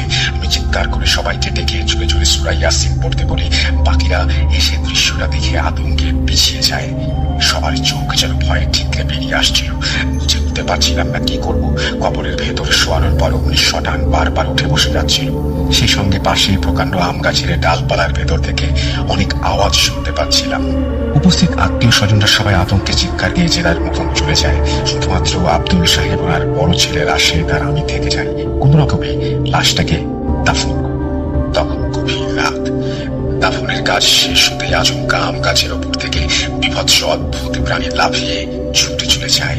আমি হতভম্বের মতন কয়েক মুহূর্ত দাঁড়িয়ে সেই দৃশ্যটা দেখি। এরপর সঙ্গে আনা পানি পড়া ছিটিয়ে নেই। কিছু দোয়া পড়ে আমি কবরটাকে আমার সাধ্য অনুযায়ী বন্ধ করে দেই। বুঝতে পারছিলাম সঞ্জয় কিছু একটা জানে। পরদিন সকালে আমার কথা অনুযায়ী আব্দুল সাহেব রাশেদকে পাঠান সঞ্জয়কে ডেকে আনতে। সঞ্জয় প্রথমে আসতে রাজি হচ্ছিল না। পরে আমার কথা শুনে শেষমেশ আসতে রাজি হয়। সঞ্জয় এসে আমতা আমতা করে তাদের যে সমস্ত ঘৃণ্য কাজ হয়েছে, যা যা অপকর্ম তারা করেছে সে সমস্ত বলে। এখনই বলি, আসলে তারা মারা যাওয়ার আগে শেষবারের মতো ঠিক এমন একটি কাণ্ড ঘটিয়েছিল যার সুবাদে এই ভয়ঙ্কর পিশাচের আগমন ঘটেছে। সঞ্জয় ভয়ার্ত স্বরে বলতে শুরু করে, আমরা বিগত প্রায় 3-4 বছর ধরে এই কাজ করে আসছি। বিভিন্ন সময় তান্ত্রিকের বিভিন্ন চাহিদা অনুযায়ী কখনো চামড়া, কখনো নাড়ি, কখনো কলিজা এই সমস্ত কেটে বের করে নিয়ে তান্ত্রিককে দিতাম। এর ফলে ভালোই পয়সা পেতাম। যা পেতাম দুজনে ভাগাভাগি করে নিতাম। শুরুর দিকে আমার আপত্তি থাকলেও তামিম আমাকে নানাভাবে প্রলোভন দেখিয়ে ভয় দেখিয়ে এক প্রকার রাজি করায়। ধীরে ধীরে তান্ত্রিকের চাহিদা বাড়ছিল, সেই সঙ্গে আমাদের পশারও বাড়ছিল। অপঘাতে মৃত কুমারী কিশোরী মেয়ের শরীরের অঙ্গ প্রত্যঙ্গের চাহিদা ছিল চরম। এইরকম কোন সন্ধান পেলে তান্ত্রিক অঢেল টাকা দেওয়ার প্রতিশ্রুতি দিয়েছিল। সেই মতো 4 বছরে একবার মাত্র সেরকম লাশ পেলেও কিছুই করতে পারেনি। পরিবারের লোকেরা খালি বডি কোনো মতেই অ্যাম্বুলেন্সে ছাড়তে চাইছিল না, সঙ্গে বসেছিল। অগত্যা কি আর করা যায়। হঠাৎই মাস 2 আগে এক বিকেলে 16 বছর বয়সী এক কিশোরী মেয়ের লাশ পোস্টমর্টমে নিয়ে আসে। বিষ খেয়ে আত্মহত্যা করেছিল মেয়েটি। ডোন আবার সেদিন ভর দুপুরে নেশা করে টইটুম্বুর। তাই আমি আর তামিম সেই কাটা লাশটাকে সেলাই করছিলাম। বিগত 3-4 বছর ধরে সেই ঘৃণ্য নিকৃষ্ট কুকর্ম করতে করতে আমরা নিজেরাই কেমন যেন টাকার লোভে অসুরে পরিণত হয়েছিলাম। তাই একটি নিষ্পাপ মেয়ে যে কত কষ্ট ও যন্ত্রণায় বিষ খেয়ে আত্মহত্যা করেছে, খোলা চোখে নিথর হয়ে স্ট্রেচারে শুয়ে আছে, সেসব দেখেও বেদনা, মায়া, মমতা কোনো কিছুই আমাদের মধ্যে হচ্ছিল না, বরং লাভ লালসা ঝিলিক দিচ্ছিল।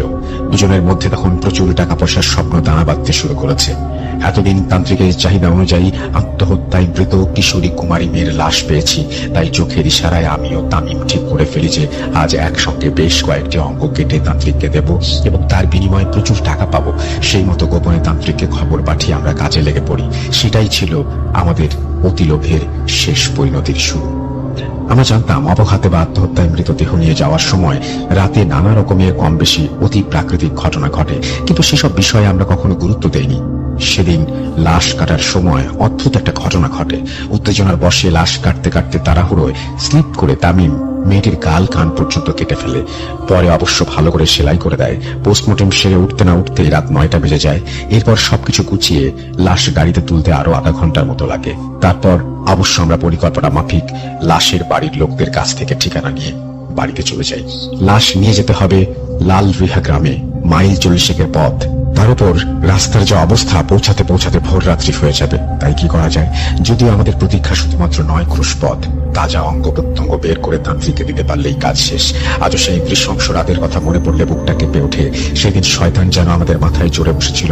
আমরা পুলিশ চেকপোস্টগুলোকে বাঁচিয়ে মেন রোড ছেড়ে কত রোড ধরে এগোচ্ছিলাম। অনেকগুলো টাকা একসঙ্গে হাতে চলে আসবে সেই খুশিতে মনের সুখে গান গাইতে গাইতে গাড়ি চালাচ্ছিলাম। খানিক বাদে পেছন থেকে তামিম চিৎকার করে বলে ওঠে, ভাই, লাশটা হাসছে এবং বড় বড় চোখ করে তাকিয়ে আছে। স্পষ্ট মনে আছে অ্যাম্বুলেন্সে তোলার সময় লাশের চোখ বন্ধ ছিল। আমার কিছু ভালো ঠেকছে না। আমি সেদিকে না তাকিয়ে বলি, কিরে তামিম, মাথাটা খারাপ হয়ে গেছে? এখানে বলে রাখি, তান্ত্রিক এই ধরনের কুমারী কিশোরী মেয়ের লাশ পেলে কি অঙ্গ প্রত্যঙ্গ দরকার তা আগে থেকে আমাদের জানিয়ে রেখেছিল। তাই সেই মতো এক এক করে তামিমকে সংগ্রহ করতে বললাম। আসলে আমরা যেদিন এই ধরনের কাজ করি সেদিন একটু নেশা পানীয় করে থাকি। যাই হোক, এত নিকৃষ্ট কাজ। সেরকমই আমরা নিরিবিলি একটা ঝোপ ঝাড়ের প্রান্তর চিরে ছুটে চলছি। রাস্তাঘাটের যা অবস্থা, মাঝে মাঝে পিচের রাস্তা এবড়ো খেবড়ো হয়ে গেছে। সেরকম একটি বড় গর্তে পড়ে গাড়িটা ভীষণ ভাবে নড়ে ওঠে এবং তামিম আমাকে চেঁচিয়ে বলে ওঠে, ভাই, লাশটা বসে পড়েছে। আমি তোকে বলেছিলাম কিছু একটা সমস্যা আছে। আমি গাড়ি থামিয়ে রীতিমতো বিরক্ত হয়ে পিছনে ঘুরতেই অবাক হয়ে যাই।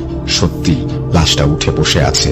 কিন্তু ভয়ের চেয়ে টাকার লোভ তখন মাথায় এমনই চারা দিয়ে উঠেছে, যে কোনো অতি প্রাকৃতিক বিষয় নিয়ে ভাবার আমাদের সময় নেই।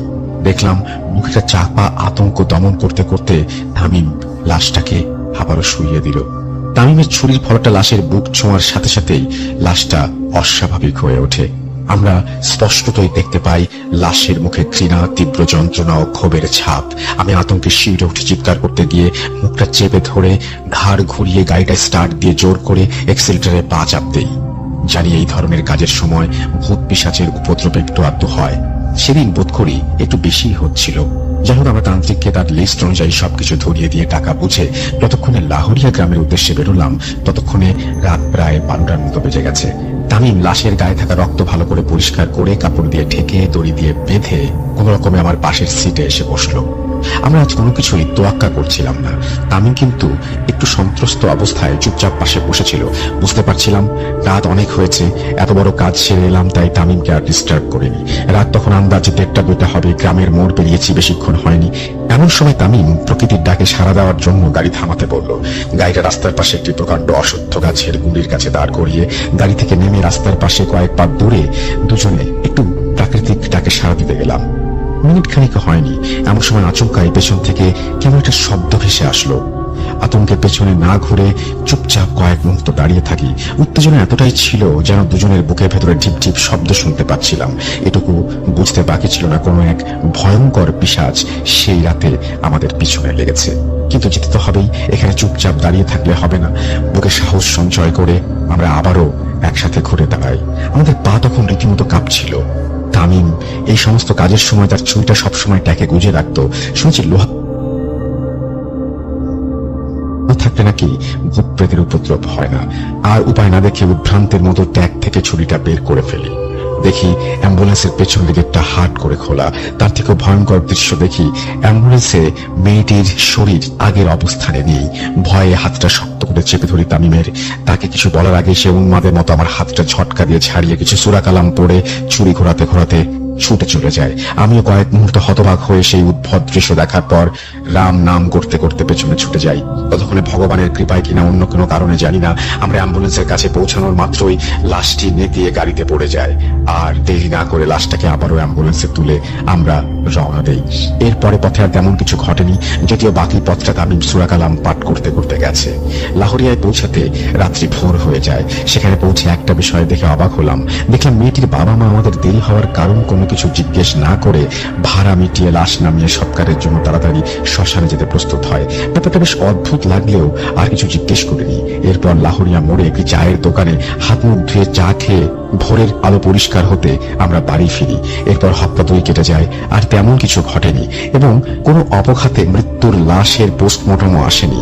2 সপ্তাহ পরে একটা ভাড়া আসে একজন মুমূর্ষু বৃদ্ধ রোগীর লাশ বিদিশায় নিয়ে যাওয়ার জন্য। বৃদ্ধের রোগগ্রস্ত অবস্থায় স্বাভাবিক মৃত্যু ঘটেছিল, সুতরাং উপরি ধান্দার কিছু ছিল না। আর এমনিতেই সেদিন আমার শরীরটা একটু খারাপ হওয়ায় আমি আর যাইনি। তামিম একাই যায়।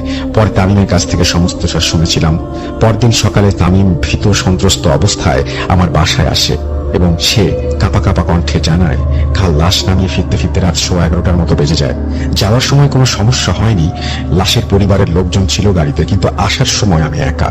তুই তো জানিস সেই রাতের আতঙ্কটা আমাকে সারাক্ষণ তাড়া করে বেড়ায়। সেদিনের পর থেকে আর কোথাও যেতে ভয় করতো। তুইও ডিউটিতে আসিসনি। অগত্যা আমি আর কি করব, সরকারি অ্যাম্বুলেন্সের ড্রাইভার ডিউটিতে না থেকে কি করি, তাই একাই যাওয়া। যাই হোক, ফেরার সময় যতটা সম্ভব দ্রুত গাড়ি চালানোর চেষ্টা করি। রাস্তাঘাটে যা অবস্থা, গাড্ডায় পড়ে চাকাগুলো বেশ খুলেই যাবে মনে হচ্ছিল। কিছু দূর এগোনোর পর খেরো গ্রামের মোড়ের কাছে পৌঁছাই। এমন সময় দূরে হেডলাইটের আলোয় খেয়াল করলাম কেউ হাত দেখাচ্ছে, কিন্তু এত রাতে এই নির্জন কাটা ঝোপঝাড়ের এলাকায় কে আসবে? আশেপাশের গ্রামগুলো তো অনেক দূরে। যতই অবয়বটি কাছে আসছিল ততই মনে হচ্ছিল উত্তেজনাটা ক্রমশ বেড়ে যাচ্ছে আমার। আর কিছুটা এগোনোর পর বুঝতে পারলাম একটি মেয়ে দাঁড়িয়ে আছে। আর হাত দশকের মতো বাকি ছিল, কিন্তু হেডলাইটের আলো যা দৃশ্য দেখলাম তা দেখার পর আতঙ্কে আমার সমস্ত শরীর অবশ হয়ে গেল। ভয়ের চোটে জানালার কাজটাও বন্ধ করতে পারছিলাম না। এক্সেলেটরের সজোরে চাপ দিয়েও কোনো লাভ হচ্ছিল না, গাড়ি ধীরে ধীরে এগোচ্ছিল। ভাই, সেই মেয়েটি দাঁড়িয়ে। আমি আর সেদিকে না তাকিয়ে জোরে জোরে সূরা পড়ে কোনো রকমে খেরো গ্রামের মোড়ে পৌঁছানোর পর আচমকাই আর মেয়েটিকে দেখতে পাই না। আমি আর দেরি না করে যতটা সম্ভব জোরে গাড়ি ছুটিয়ে দেই। এই বলে তামিম কাঁপতে থাকে। আমি নিজের ভয়টাকে চেপে তামিমকে শান্ত হতে বলি। বিকেলে ওকে নিয়ে তান্ত্রিকের কাছে যাওয়ার প্রতিশ্রুতি দেই, কিন্তু বিকেলে সে আর ঘর থেকে বের হলো না। তারপর কেমন একটা আচরণ করতে শুরু করলো, বাকিটা আপনারা জানেন। এই বলে সঞ্জয় ভয়ে কাঁপতে কাঁপতে সেখান থেকে চলে যায়। তার পরিণতিও যাতে তামিমের মতো না ঘটে সেই ভেবে আতঙ্কে তার ঠিক 2 দিন পর বউ বাচ্চাকে নিয়ে এলাকা ছেড়ে পালিয়ে যেতে চাইছিল সে। কিন্তু তার দিলে না থাকলে কি করবে? ট্রাকের সঙ্গে মুখোমুখি ধাক্কা লাগার ফলে গাড়িটা পুরো থেতলে গিয়েছিল, কিন্তু অদ্ভুতভাবে তার বউ বাচ্চা বেঁচে যায়। তাদের গায়ে একটা আঁচড় লাগেনি, যেন কেউ সঞ্জয়কে মারতে চেয়েছিল। সঞ্জয় এবং তামিমের মৃত্যুর পর সমস্যাগুলো আরো বাড়তে থাকে। বিভৎস হাসির আওয়াজ, দরজায় কড়া নাড়ার শব্দ, এই সমস্ত সবকিছু আরো বেড়ে যায়। শেষে আমি 40 দিন খতম পড়ে আরো কিছু তদবির করে আপাতত 1 বছর ধরে সেই সমস্যাটাকে ঠেকিয়ে রেখেছিলাম। কিন্তু আব্দুল সাহেবের বড় ছেলের সাথে পুনরায় সেই সমস্ত ঘটনা ঘটতে শুরু করে। এবারে আর আমি সামনে দিতে পারছি না। এই ভয়ঙ্কর পরিস্থিতি নিয়ে দুশ্চিন্তায় আছি। তুমি যদি একটু সাহায্য করো। এই বলে হুজুর থামেন। সাব্বিরজি সমস্ত বিষয়টা শুনে কয়েক মুহূর্ত গভীর অবস্থায় চুপচাপ বসে থাকার পর হুজুরকে আশ্বস্ত করে জানান যে পরদিন সকালে আব্দুল কাদেরের বাড়িতে তিনি যাবেন। এরপর হুজুরের কাছ থেকে বিদায় নিয়ে কোয়ার্টারে ফেরেন। পথে আসার সময় একটা অদ্ভুত ব্যাপার ঘটে। কখনো ছাদে, কখনো গলিতে, কখনো কোনো বাড়ির আড়ালে মেয়েটি সেই পরিচিত মনমোহিনী হাসি দিয়ে তাকে আকৃষ্ট করতে চেষ্টা করে। 2-3 ব্যাপারটি লক্ষ্য করলেও সাব্বিরজি আর গুরুত্ব দেননি। আসলে বিগত 1 মাসে বহুবার এই জিনিসটা ঘটেছে, কিন্তু কাছে গিয়ে কখনোই মেয়েটিকে খুঁজে পাননি। পরদিন ছিল রবিবার। সাব্বিরজি সকালে নাস্তা সেরে মসজিদে গিয়ে হুজুরকে নিয়ে আব্দুল সাহেবের বাসায় যান। বেলা তখন 9:15। সাব্বিরজি আব্দুল সাহেবের বাড়িতে পৌঁছে দালানে পা রাখবেন, এমন সময় দালান থেকে হাত 10 ডান দিকের একটি ঘর, সেটা বন্ধ, সেখান থেকে বিভৎস একটা হাসি শুনতে পান। হুজুরের ইশারায় সাব্বিরজি বুঝতে পারেন এটাই সেই ঘর। তিনি আর দেরি না করে পকেট থেকে তাসবিহ দাবের উচ্চ সুরে কিছু সূরা পড়ে এক পা এক করে ঘরটার দিকে এগিয়ে দরজায় হাত রাখতেই হাসিটা থেমে যায়। মুহূর্তে নিস্তব্ধতা ভর করে। একদম দাঁত ছমছম একটা পরিবেশ। একটু আশার আলো আন্দাজ করে আব্দুল সাহেব হুজুর ও সাব্বিরজিকে তড়িঘড়ি করে আপ্যায়ন করে বৈঠক ঘরে সোফায় নিয়ে গিয়ে বসান বাড়ির লোকজন। কিছু বলার আগে যতটা সম্ভব সীমিত বাক্যে নিজের পরিচয় দিয়ে সাব্বির জি আব্দুল সাহেবের কাছে নতুন করে শুরু হওয়া সমস্যার বিষয়ে জানতে চান। আব্দুল সাহেব উদ্বিগ্ন মুখে পাশে থাকা একটি হাতলে বসতে বসতে বলতে থাকেন, হুজুরের তদবিরের পর সবকিছু মোটামুটি ঠিকঠাকই ছিল। মাসে 2-1 অস্বাভাবিক আওয়াজ রাতে শুনতে পেলেও তেমন কিছু ঘটেনি, কিন্তু মাসখানেক আগে একটি অঘটন ঘটে যায়। তারপর থেকে উপদ্রবটা আবারও শুরু হয়। মাসখানেক আগের কথা, সেদিন রাশেদ কাজের সূত্রে বিদিশা গিয়েছিল। ফিরতে ফিরতে রাত হয়ে যায়, রাস্তাঘাট খারাপ, তারপরে রাত। রাশেদ ধীরে ধীরে বাইক চালিয়ে আসছিল। গ্রামে গ্রামের মোড়ের কাছাকাছি আসতে একটা অঘটন ঘটে এবং রাশেদ ভয়ঙ্করভাবে বাইক অ্যাক্সিডেন্ট করে। 2 দিন পর হাসপাতালে তার জ্ঞান ফেরে। অদ্ভুত আচরণ করতে শুরু করে, অস্পষ্ট স্বরে কিছু কথা বলে, পরে সম্পূর্ণ পাগলের মতো আচরণ করতে শুরু করে।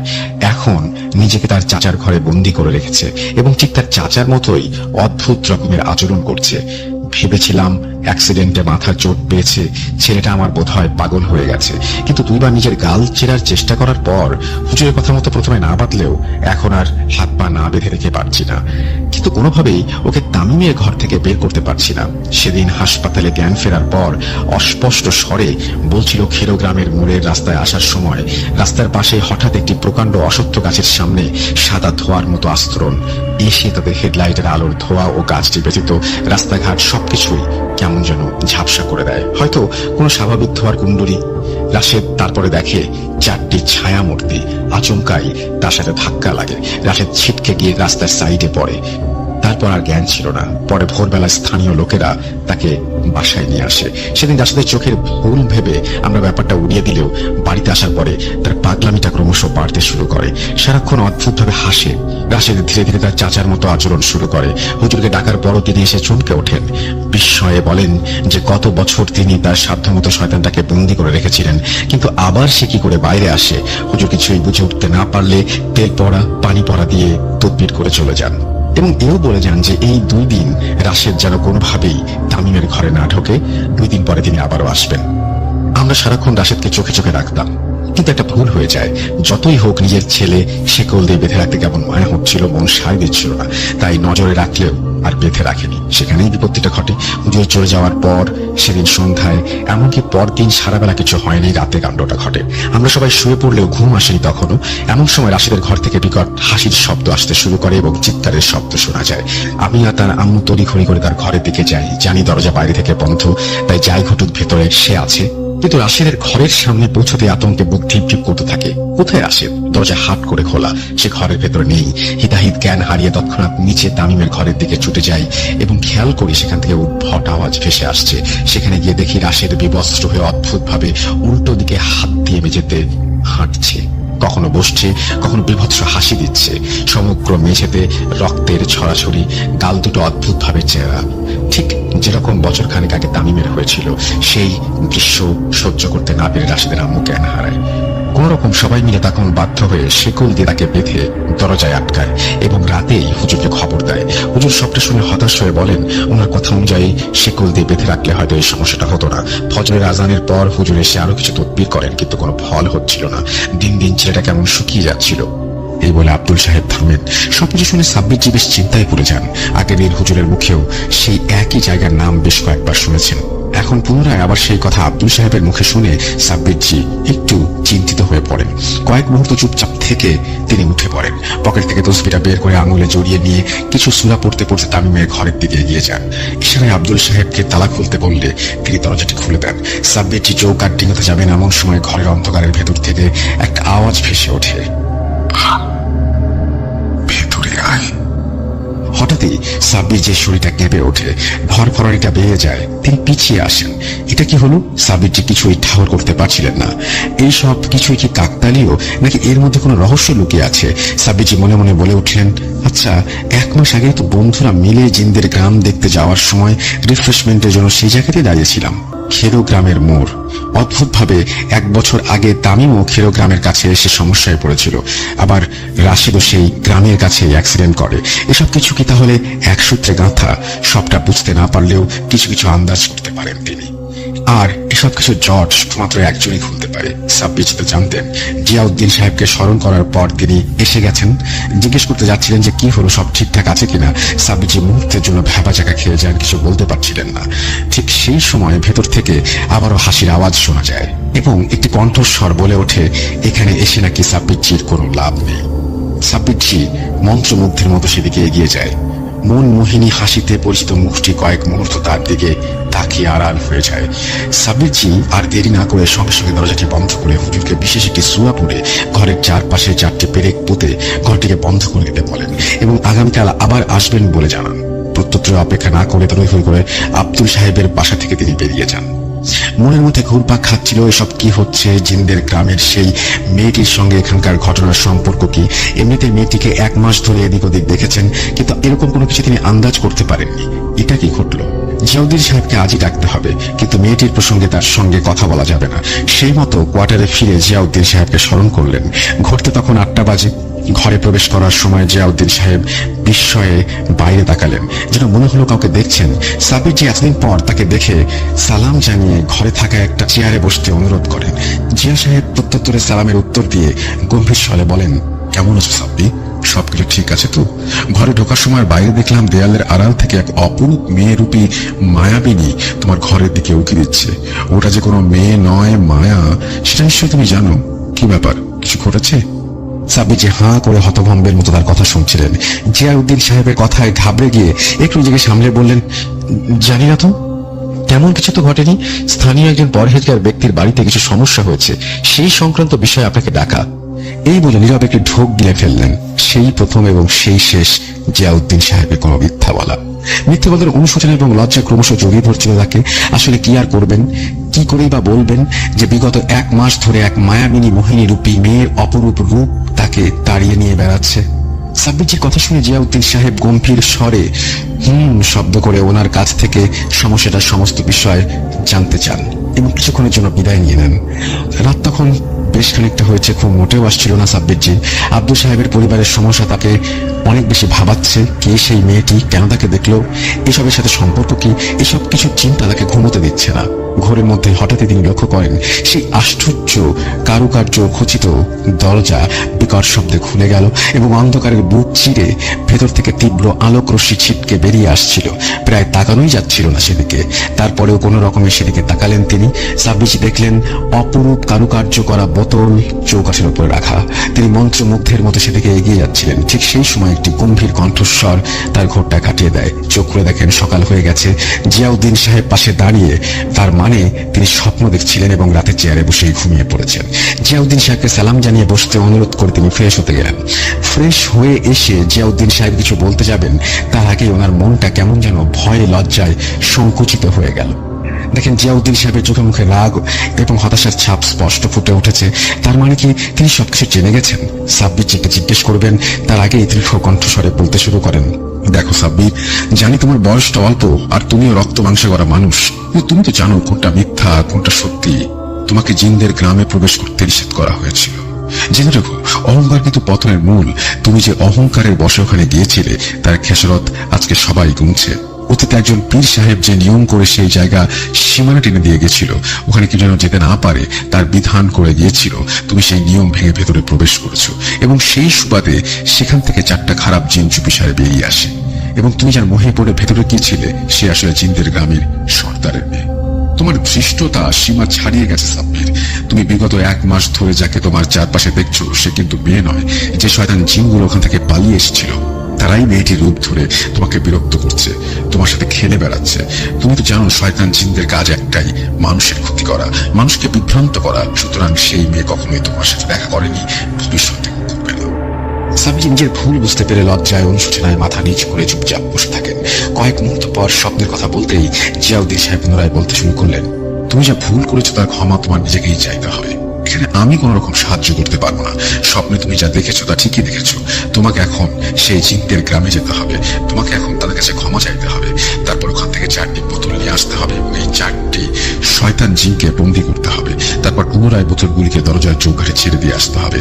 এখানে আমি সরাসরি কোনো রূপ সাহায্য করতে পারবো না, তবে তোমাকে এখন যা যা বলবো ঠিক ঠিক তাই তাই পালন করবে। সেখানে যাওয়ার পরে একগোছা গোলাপ ও আতর নেবে এবং কিছু আমল করে সেই বিশেষ সূরা পড়ে আতর দরজার চৌকাঠে রেখে ক্ষমা চাইবে। যদি ক্ষমা নসিব হয় তাহলে বোতলগুলো চৌকাঠের উপরে দেখতে পাবে, আর বোতলগুলো নিয়ে এসে সূরা ইয়াসিন পাঠ করে তামিমের ঘরে চারপাশে আবির জমজমের পানি ছিটিয়ে আল্লাহর নাম করে দরজা খুলে সূরা পড়তে পড়তে একটি গন্ডি কেটে দাও। আর হ্যাঁ, হুজুর যে শয়তান জিনকে কবরের পাশে বন্দি করে রেখেছিলেন তার বন্দি দশা বেশি দিন টিকবে না, তাই তার চিরতরের ব্যবস্থা আমি করছি। দেরি না করে আজ সন্ধ্যার মধ্যেই আল্লাহর নাম করে বেরিয়ে পড়তে হবে। এই বলে জিয়াউদ্দিন সাহেব চলে যান। সাব্বির জি মুষড়ে পড়েন, এত বড় ভুল তিনি কিভাবে করলেন। তিনি বারবার নিজেকে দোষারোপ করতে থাকেন এবং আল্লাহর নাম নিতে থাকেন। দুপুরের মধ্যে একটি গাড়ি ঠিক হয়ে যায় এবং সেটাতে করে সাইফকে সঙ্গে নিয়ে জিনদের গ্রামের উদ্দেশ্যে রওনা দেয়। পথে সাইফের কৌতূহলী দৃষ্টি উত্তরে সাব্বির জি সবিস্তারে সবকিছু খুলে জানান এবং মেয়েটির প্রসঙ্গ গোপন করতে গেলেন। সাইফ বিশ্বাস করতে পারছিল যে সাব্বির জি একজন প্যারানর্মাল এক্সপার্ট এবং আলেম। পথে তাদের সাথে তেমন আর কোনো কথা হয়নি। তারা যখন জঙ্গলে প্রবেশ করলো ততক্ষণে সন্ধ্যা ঘনিয়ে এসেছে। ড্রাইভার সাহেব প্রথমে ইতস্তত করছিল, কিন্তু সাব্বির যে জোজারুইতে বাধ্য হয়ে জঙ্গলে প্রবেশ করে।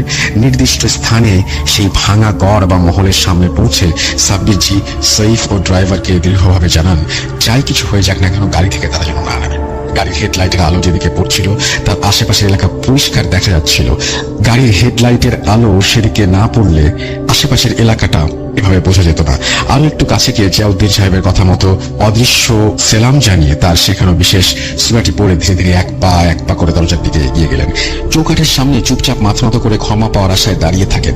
কয়েক মুহূর্ত পর একটি পরিচিত বিশেষ সুঘ্রাণ সাব্বিরজিকে আবারও ঘোরের মধ্যে ফেলে দেয়।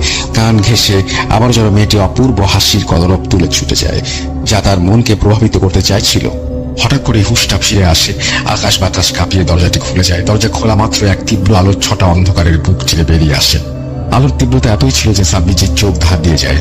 তিনি কিছু করতে পারছিলেন না, মন্ত্রমুগ্ধের মতো হতবুদ্ধি অবস্থায় দাঁড়িয়েছিলেন। খানিক বাদে সেই তীব্র আলোক রশ্মির ভেতর থেকে গম্ভীর দৃঢ় ফ্যাঁসে কণ্ঠস্বর ভেসে আসে, এই দৃশ্যটা পুনরায় দেখানোর সুযোগ নাকি আমি পাবো না, মুহূর্তে নিঃশেষ হয়ে যাব। এখন এই 4টি বোতল সে আমাকে ধরিয়ে দেয় এবং বলে, এখান থেকে পলাতক 4 শয়তান জিনকে বন্দি করে ফজরের আগে চৌকাঠের সামনে রেখে দিয়ে আসতে হবে। ভবিষ্যতে আর কোনোদিন এখানে আসার চেষ্টা করবে না। যাকে দেখেছো, যার মোহে মুখামি করেছো, তাকে নিছক একটি সুমধুর স্বপ্ন ভেবে ভুলে যাও। এটাই তোমার পক্ষে লাভজনক হবে। আলোটি মুহূর্তের মধ্যে অন্ধকারে রূপ নেয়। এই আলোটি আমি চৌকাঠের সামনে দেখতে পেয়েছিলাম। এবং সবকিছু দেখার পরে দরজাটি ধীরে ধীরে বন্ধ হয়ে যায়। চৌকাঠের উপরে স্বপ্ন দেখা সেই 4টি আশ্চর্য সুন্দর বোতল সাব্বিরজি দেখতে পান। আর দেরি না করে বোতলগুলো তুলে ভোপালের উদ্দেশ্যে রওনা দেন। ফজরের আগে তাকে কাজটা সারতে হবে, তাই গাড়িতে উঠেই কোন রকমের ফোন টাওয়ার পেতেই সঙ্গে সঙ্গে হুজুরকে ফোন দিয়ে সবকিছু জানান। পথে আসতে দু একটা বিপত্তি ঘটলেও সেগুলিতে তিনি আর গুরুত্ব দেননি। তখন সাব্বিরজির মধ্যে লজ্জা এবং অনুশোচনার মাত্রা ছিল অনেক বেশি। পথে আস্তে আস্তে অনুশোচনার তপ্ত ক্রোধ দানা বাঁধছিল। এমন লজ্জাজনক পরিস্থিতি যে জিয়াউদ্দিন সাহেবকে মুখ দেখানোই দুষ্কর হয়ে পড়েছে। তাই তিনি কোনো কিছুকে তোয়াক্কা না করে যতটা সম্ভব দ্রুত ভোপালে পৌঁছে যান, এবং সেটাই তাকে ভাবা ছিল। ড্রাইভারকে বারবার দ্রুত গাড়ি চালানোর জন্য তিনি বলছিলেন এবং নিজের মতো করে একটা সূরা পড়ে যাচ্ছিলেন। খেরো গ্রাম পার হবার পরে হঠাৎ রাস্তার এপাশ ওপাশ থেকে কয়েকটা কালো অবয়ব অনবরত ছুটে যাচ্ছিল। সাব্বির জানতেন মায়ার খেলা শুরু হয়েছে। তিনি ড্রাইভারকে বলে দেন যে কোনোভাবেই গাড়ি যেন না থামানো হয়। ড্রাইভার রীতিমতো ভয়ে কাঁপছিল। অবস্থা বেগতিক দেখে সাব্বিরজি ড্রাইভারকে পাশের সিটে বসতে বলেন, নিজেই ড্রাইভিং শুরু করেন। একটার পর একটা ছায়া মূর্তিকে ভেদ করে গাড়ি দ্রুত এগিয়ে যাচ্ছিল। কিছু দূর যাওয়ার পর হঠাৎ লক্ষ্য করেন দূরে একটি গাছের ডাল ভেঙে রাস্তার উপরে পড়ে আছে। সাব্বিরজি জোরে একটা ব্রেক করেন। জানতেন এটি মায়ার খেলা। সাইফ ও ড্রাইভার রীতিমতো ভয়ে কাঁপছিল। তাদের মধ্যে বসে থাকতে বলে নিচে নামতে যাবেন, ঠিক সেই সময় গাড়ি থেকে হাত পাঁচেক দূরে জুব্বা পরিহিত পরিচিত ব্যক্তিটির আবির্ভাব ঘটে। সাব্বিরজি ব্যতীত বাকি 2জন তাকে দেখতে পাচ্ছিলেন না। জিয়াউদ্দিন সাহেব দৃঢ় কণ্ঠে বলে উঠলেন, কি করছো সাব্বির? গাড়ি থেকে নেমো না, আমি দেখছি। পথে যাই হোক আমি দেখবো, গাড়ি থামাবে না। সামনে যাই পড়ুক তাকে ভেদ করে চলে যাবে। ইনশাল্লাহ কোনো কিছু তোমাকে আটকাতে পারবে না, আমি দেখছি। তার কথা মতো সাব্বিরজি আবারও গাড়িতে স্টার্ট দেন। বাকিরা অবাক, প্রকাণ্ড গাছের ডাল কিভাবে গাড়ি পেরিয়ে যাবে। সাব্বিরজি চোখ দুটোকে বন্ধ করেন এবং সজোরে এক্সিলেটরে চাপ দিলেন। গাড়ি অদ্ভুতভাবে গাছটিকে ভেদ করে ঝড়ের মতো এগিয়ে গেল। পেছনে দূরে হুটোপুটি শব্দ শোনা যাচ্ছিল। সাব্বিরজি জানতেন জিয়াউদ্দিন সাহেবের সাথে তাদের লড়াই চলছে। শহর ঢুকতে ঢুকতে রাত 11:30টার মতো বেজে যায়। আর দেরি না করে সোজা মসজিদে যাই এবং হুজুরকে সঙ্গে নিয়ে আব্দুলের বাড়ি পৌঁছাই। হুজুর আমাকে বলেন তিনি যত দ্রুত সম্ভব জমজমের পানি ঘরটির চারপাশে ছিটিয়ে দিবেন। আবে জমজমের পানি নিয়ে সূরা আল ফালাক নাস পড়তে পড়তে বাড়ির সীমানা সহ চারিদিকে ছড়িয়ে দেন তিনি সেগুলো। সাব্বির জি বোতল ভর্তি ব্যাগটাকে কাঁধে নিয়ে তসবিটা আগুলে জড়িয়ে তামিমের ঘরের দিকে এগোন। সূরা ইয়াসিন পড়তে পড়তে হাত রাখার সঙ্গে সঙ্গে দরজাটা কর্কশ শব্দে খুলে যায়। একটা ভ্যাপসা দুর্গন্ধ ঘর থেকে ছিটকে বেরিয়ে আসে। ঘরটার ভেতরে ঘুটঘুটে অন্ধকার, লাইট নেই। সাব্বির জি টর্চের আলোয় যা দেখেন তা দেখে রীতিমতো শিউরে ওঠেন। কোথায় রাশেদ? রাশেদকে দেখা যাচ্ছে না, তার পরিবর্তে চারটি বিভৎস ভয়ঙ্কর মূর্তি পোকার মতো বুক দিয়ে মেঝের উপরে উঠছে, কখনো দেয়াল বেয়ে ঘুরছে। সাব্বির দেখে তারা সাব্বির দিকে থুতু নিক্ষেপ করে। এবার রাশেদকে দেখা যায় ঘরের কোনায় বসে, সেও তাল মিলিয়ে বিশ্রীভাবে হাসছে। সাব্বির ঘরের ভেতর প্রবেশ করেন। জিয়াউদ্দিন সাহেবের কথা মতো একটি বিশেষ গণ্ডি কেটে তার ভেতর ঢাকনা খুলে চারটি বোতল রাখেন। এরপর সূরা পড়তে পড়তে দ্রুত রাশেদের কপালে তসবিটি চেপে ধরেন। তসবিটি হঠাৎই ভীষণ গরম হয়ে যায়। সেই সঙ্গে রাশেদ সহ সব ছায়ামূর্তিগুলো বিকট সুরে আর্তনাদ করে ওঠে। এইভাবে মিনিট পাঁচেক জ্বালার পর আচমকাই খোলা বোতলগুলোর ভেতর থেকে উজ্জ্বল নীলাভ আলো ছড়িয়ে পড়ে। এই আলোক রশ্মি সাব্বির চেনা এবং এর আকর্ষণ তিনি মাসখানেক আগে উপলব্ধি করতে পেরেছিলেন। সাব্বির ধীরে ধীরে অসাড় হয়ে যাচ্ছিলেন, হাত পা নাড়াতে পারছিলেন না, শুধু হতবুদ্ধির মতন দেখছিলেন। মুহূর্তের মধ্যে সবকিছু তোলপাড় করে ছায়ামূর্তিগুলো কালো ধোয়ায় কুণ্ডলি বাঁকিয়ে নেয়। পাক খেয়ে ঘুরতে ঘুরতে একটি বোতলে ঢুকে পড়ে। সাব্বির তখনও ঘোরের মধ্যে দাঁড়িয়েছিলেন। পিছন থেকে হুজুরের ডাকেই হুঁশ ফেরে। রাশেদ সম্পূর্ণ সুস্থ, এখন ডাক্তারি চিকিৎসার প্রয়োজন। আপনি ওকে শীঘ্রই হাসপাতালে ভর্তি করুন। আমার বোতলগুলো এখন আমি একটি বিশেষ জায়গায় ফজরের নামাজের আগে রেখে আসবো। রাত আর বেশি নেই, আমি আল্লাহকে স্মরণ করে রওনা দিচ্ছি। জঙ্গলের মাঝখানে, সেই ভাঙা গড়ের মাঝখানে সাব্বির যতক্ষণে পৌঁছালেন ততক্ষণে রাত্রি গভীর হয়ে গেছে। আর দেরি না করে নিয়ম মাফিক তিনি বোতলগুলো চৌকাঠের উপর রাখার পর জিয়াউদ্দিন সাহেবের শেখানো সেই সূরাটি পাঠ করেন এক মনে। খানিক বাদে আবারও আগের মতো আশ্চর্য সুন্দর দরজাটি খুলে যায় এবং একইভাবে তীব্র রশ্মি বেরিয়ে আসে। সাব্বির চোখ বন্ধ করে দাঁড়িয়েছিলেন। খানিক বাদে আগের মতো ফেঁস ফেঁসে গম্ভীর কণ্ঠস্বরটি সাব্বিরকে উদ্দেশ্য করে বলে, আমি খুশি হয়েছি তুমি সময় থাকতে নিজের ভুল শুধরে নিয়েছো। তুমি আল্লাহর সাচ্চা বান্দা, যাও আর কোনোদিন এখানে আসবে না। আল্লাহ সব সময় তোমার সাথে থাকবেন। জিয়াউদ্দিন সাহেবকে আমার সালাম দিও। তুমি খুবই ভাগ্যবান যে তোমার সাথে এরকম একজন পাকা একটা আলেম রয়েছে। এখন এসো আমার কাছ থেকে। সাব্বির প্রত্যুত্তরে বিদায় জানিয়ে ঘুরে পড়েন এবং পেছন তাকান না। এক পা করে গাড়ি সামনের দিকে এগিয়ে যায়। শেষবারের মতো সেই মোহিনী অপরূপ হাসির শব্দটি কানে ভেসে আসে। সাব্বির মনের কোণে যন্ত্রণা চেপে একটা দীর্ঘশ্বাস ফেলে আল্লাহর নাম নিয়ে গাড়িতে উঠে বসেন। ফিরতে ফিরতে সকাল হয়ে যায়। কোয়ার্টারে ঢুকতেই দেখেন জিয়াউদ্দিন সাহেব তার জন্য অপেক্ষা করছেন। সাব্বিরকে সুস্থ অবস্থায় দেখে তিনি স্বস্তির নিঃশ্বাস ফেলেন। সাব্বির, আল্লাহর অশেষ সহমতে তুমি এই কালে বেঁচে ফিরলে। আর কোনোদিন এরকম ভুল করো না। আমি জানি তুমি এই ভুল আর কোনোদিন করবে না, তবুও তোমাকে সতর্ক করে দেয়া আমার কর্তব্য, তাই সতর্ক করে দিচ্ছি। ঠিক আছে, তুমি সাবধানে থেকো, ভালো থেকো, আবারও দেখা হবে, আল্লাহ হাফিজ। এই বলে জিয়াউদ্দিন সাহেব চলে যান। এরপরে সাব্বির বছর খানেক ভোপালে ছিলেন। কাজের মধ্যে ব্যস্ত থাকলেও মাঝে মাঝে সে অপরূপ মোহিনী রূপী মেয়েটির কথা তার মনে পড়তো, আর কখনোই কাউকে সে ব্যাপারে কিছু বলতে পারেননি। আপনাদের সাথে এখন আমি এমন একটি গল্প শেয়ার করব। এই গল্পটি আপনারা হঠাৎ করে শুনলে মনে হবে গল্পটি তো কত চেনা। এত চেনা ঘটনা কেন আমি বলছি লিসেনার, এই চেনা ঘটনাটি আমার কাছে একটু অচেনা মনে হয়েছে, কারণ ঘটনার প্রেক্ষাপট, ঘটনা যেভাবে ঘটছিল সেটি গতানুগতিক ঘটনাগুলো থেকে একটু ডিফারেন্ট। হ্যাঁ লিসেনার, আমি এখন আপনাদেরকে একটি মাছের স্টোরি শেয়ার করব। নর্মালি আমরা মাছ নিয়ে আসার সময় বিভিন্ন ধরনের ঘটনা ঘটে, এটি আমরা শুনে অভ্যস্ত, কিন্তু এমন একটি ঘটনা একটু ডিফারেন্ট ভাবে ঘটেছে। আশা করি আপনাদের শুনতে ভালো লাগবে। ঘটনাটি যার সঙ্গে ঘটেছে ওনার নাম হচ্ছে লিটন কুমার দাস।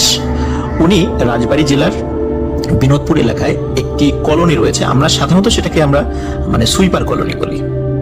তো দেখা যাচ্ছে তারা পরিচ্ছন্নতা কর্মী হওয়ার কারণে বিভিন্ন সময় দিন রাত বিভিন্ন সময় বিভিন্ন জায়গায় তাদেরকে যেতে হয়, এবং এদেরকে সাধারণত আমরা হরিজন সম্প্রদায় বলি। তো এনাদের বিভিন্ন এরিয়া ভাগ করা থাকে, কে কোন এরিয়াতে কাজ করবে। এই লিটন কুমার দাস এবং তার বাবা, তাদের এরিয়া ছিল পাচুরিয়া বাজার নামক একটা জায়গা আছে, পাচুরিয়া। তো এই বাজারটা, মেইন যে বাজারটা, এই বাজারটা পরিষ্কার পরিচ্ছন্নতার দায়িত্ব ছিল হচ্ছে এই লিটন কুমার দাস এবং তার বাবা। তো ওনারা দুইজন বাপ বেটা একসাথেই যেত সাধারণত। আর রাজবাড়ী থেকে পাচুরিয়া যাওয়ার জন্য সরাসরি রেল যোগাযোগ আছে, একদম সরাসরি রেল যোগাযোগ। আমি এর আগে আপনাদেরকে লাইভ একবার দেখিয়েছিলাম, লোকসের ওখান থেকে দেখিয়েছিলাম যে ওখান থেকে কোন দিকে পাচুরিয়ার দিকে রেল চলে গেছে। তো একদিন লিটন কুমার দাস উনি দুপুর 3টার দিকে বাসায় আসে। সাধারণত উনি এবং ওনার বাবা বিকালের দিকে পাচুরিয়াতে যায়, রেল লাইন ধরে হাঁটতে হাঁটতে যেতে 40-45 সর্বোচ্চ 1 ঘন্টা লাগে হেঁটে যেতে, সোজা রেল লাইন ধরে পাচুরিয়া বাজারে পৌঁছতে। উনি এসে দেখেন ওনার বাবা বাড়িতে নেই। তখন তো মোবাইল ছিল না, এই ঘটনাটি কিন্তু আজ থেকে প্রায় 20 বছর আগের ঘটনা। তখন যেহেতু মোবাইল ছিল না, মোবাইল না থাকার কারণে তো উনি চিন্তা করেন যে তাহলে তো বাবা মনে হয় আমাকে না পেয়ে চলে গেছে একাই। তখন উনি যেটা করেন যে উনিও পাচুরিয়ার দিকে একা একাই চলে যেতে থাকেন।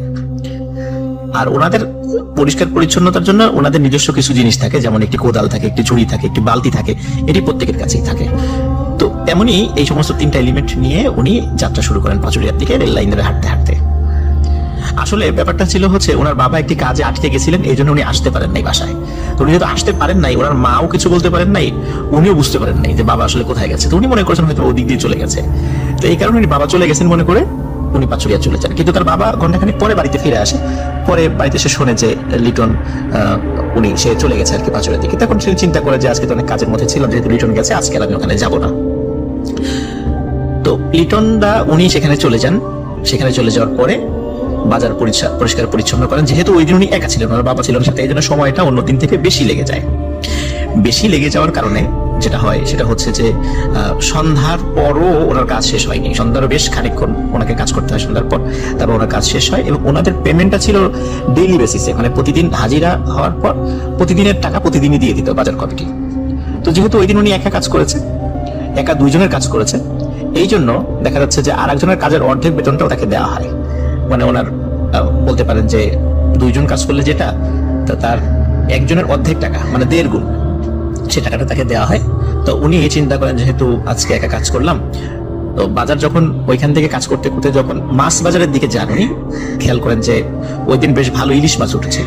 তো উনি চিন্তা করেন যে যেহেতু আমার কাছে টাকা আছে, এক্সট্রা টাকা আছে, বাড়ির জন্য ইলিশ মাছ কিনে নিয়ে যাই। এবং উনি 2টো ইলিশ মাছ কেনেন। 1 জোড়া ইলিশ মাছ কিনে উনি হাঁটা শুরু করেন, আবার রেল লাইন ধরে হাঁটছেন। তখন কিন্তু রাত বাজে 8টার মতো। রাত 8টা বাজে, খুব যে রাত তা কিন্তু নয়, রাত 8টা বাজে ওনার ভাষ্য অনুযায়ী। উনি যখন আসছিলেন, আসার সময় পাচুরিয়া থেকে রাজবাড়ি আসার পথে 4টা রেলের ছোট ছোট ব্রিজ পড়ে, 4টা ব্রিজ। এর মধ্যে পাচুরিয়ার কাছে একটা, আর বিভিন্ন জায়গায় একটা, এবং সর্বশেষ এই ব্রিজটা পড়ে আমাদের সেই ভয়ঙ্কর হন্টের যে জায়গা সেটা লোকোশেড। এই লোকোশেডের এখানে একটা ব্রিজ পড়ে। লোকোশেডটাই রাজবাড়ি শহরে ঢোকার সময় সর্বশেষ ব্রিজ পাচুরিয়া থেকে আসার পথে। উনি ফার্স্ট যে ব্রিজের কাছে যখন আসছেন, উনি ওনার হাতে ওনার বালতি আছে, ঝুড়ি আছে, ওনার কোদাল আছে, এবং সাথে 2টো মাছ নিয়ে উনি আসছিলেন। উনি আসার পথে যখন ওই ব্রিজের ছোট ব্রিজটার কাছাকাছি এসেছেন, হঠাৎ করে পেছন থেকে একজন ওনাকে ডাকছে, এ লিটন, কাহা যা রাহা হে তু?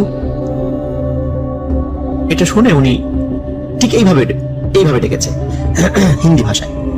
এখানে একটু বলে রাখি লিসেনার, সেটা হচ্ছে যে এই যারা পরিচ্ছন্নতা কর্মী আছেন আমাদের এলাকায়, তো ওনারা কিন্তু হিন্দি ভাষায় কথা বলেন। মানে যখন ওনারা নিজেরা কথা বলেন, অনেক সময় ওনারা হিন্দি ভাষায় কথা বলেন। যদিও এখন সেই ভাষার প্রচলনটা আমাদের মধ্যে কমে গেছে, এখন ওনারা সবসময় নিজেদের মধ্যেও বাংলা ভাষায় কথা বলেন। তবে এখনো অনেকে দেখা যায় হিন্দি ভাষায় কথা বলেন। তার কারণে ওনারা যেহেতু নিজেরা হিন্দি ভাষায় কথা বলতেন, উনি যেহেতু এই হিন্দি ভাষায় তাকে ডাক দিয়েছে, তখন উনি চিন্তা করেন যে হয়তোবা আমাদেরই কেউ হয়তোবা এখানে আছে, এজন্য আমাকে দেখে ডাক দিয়েছে।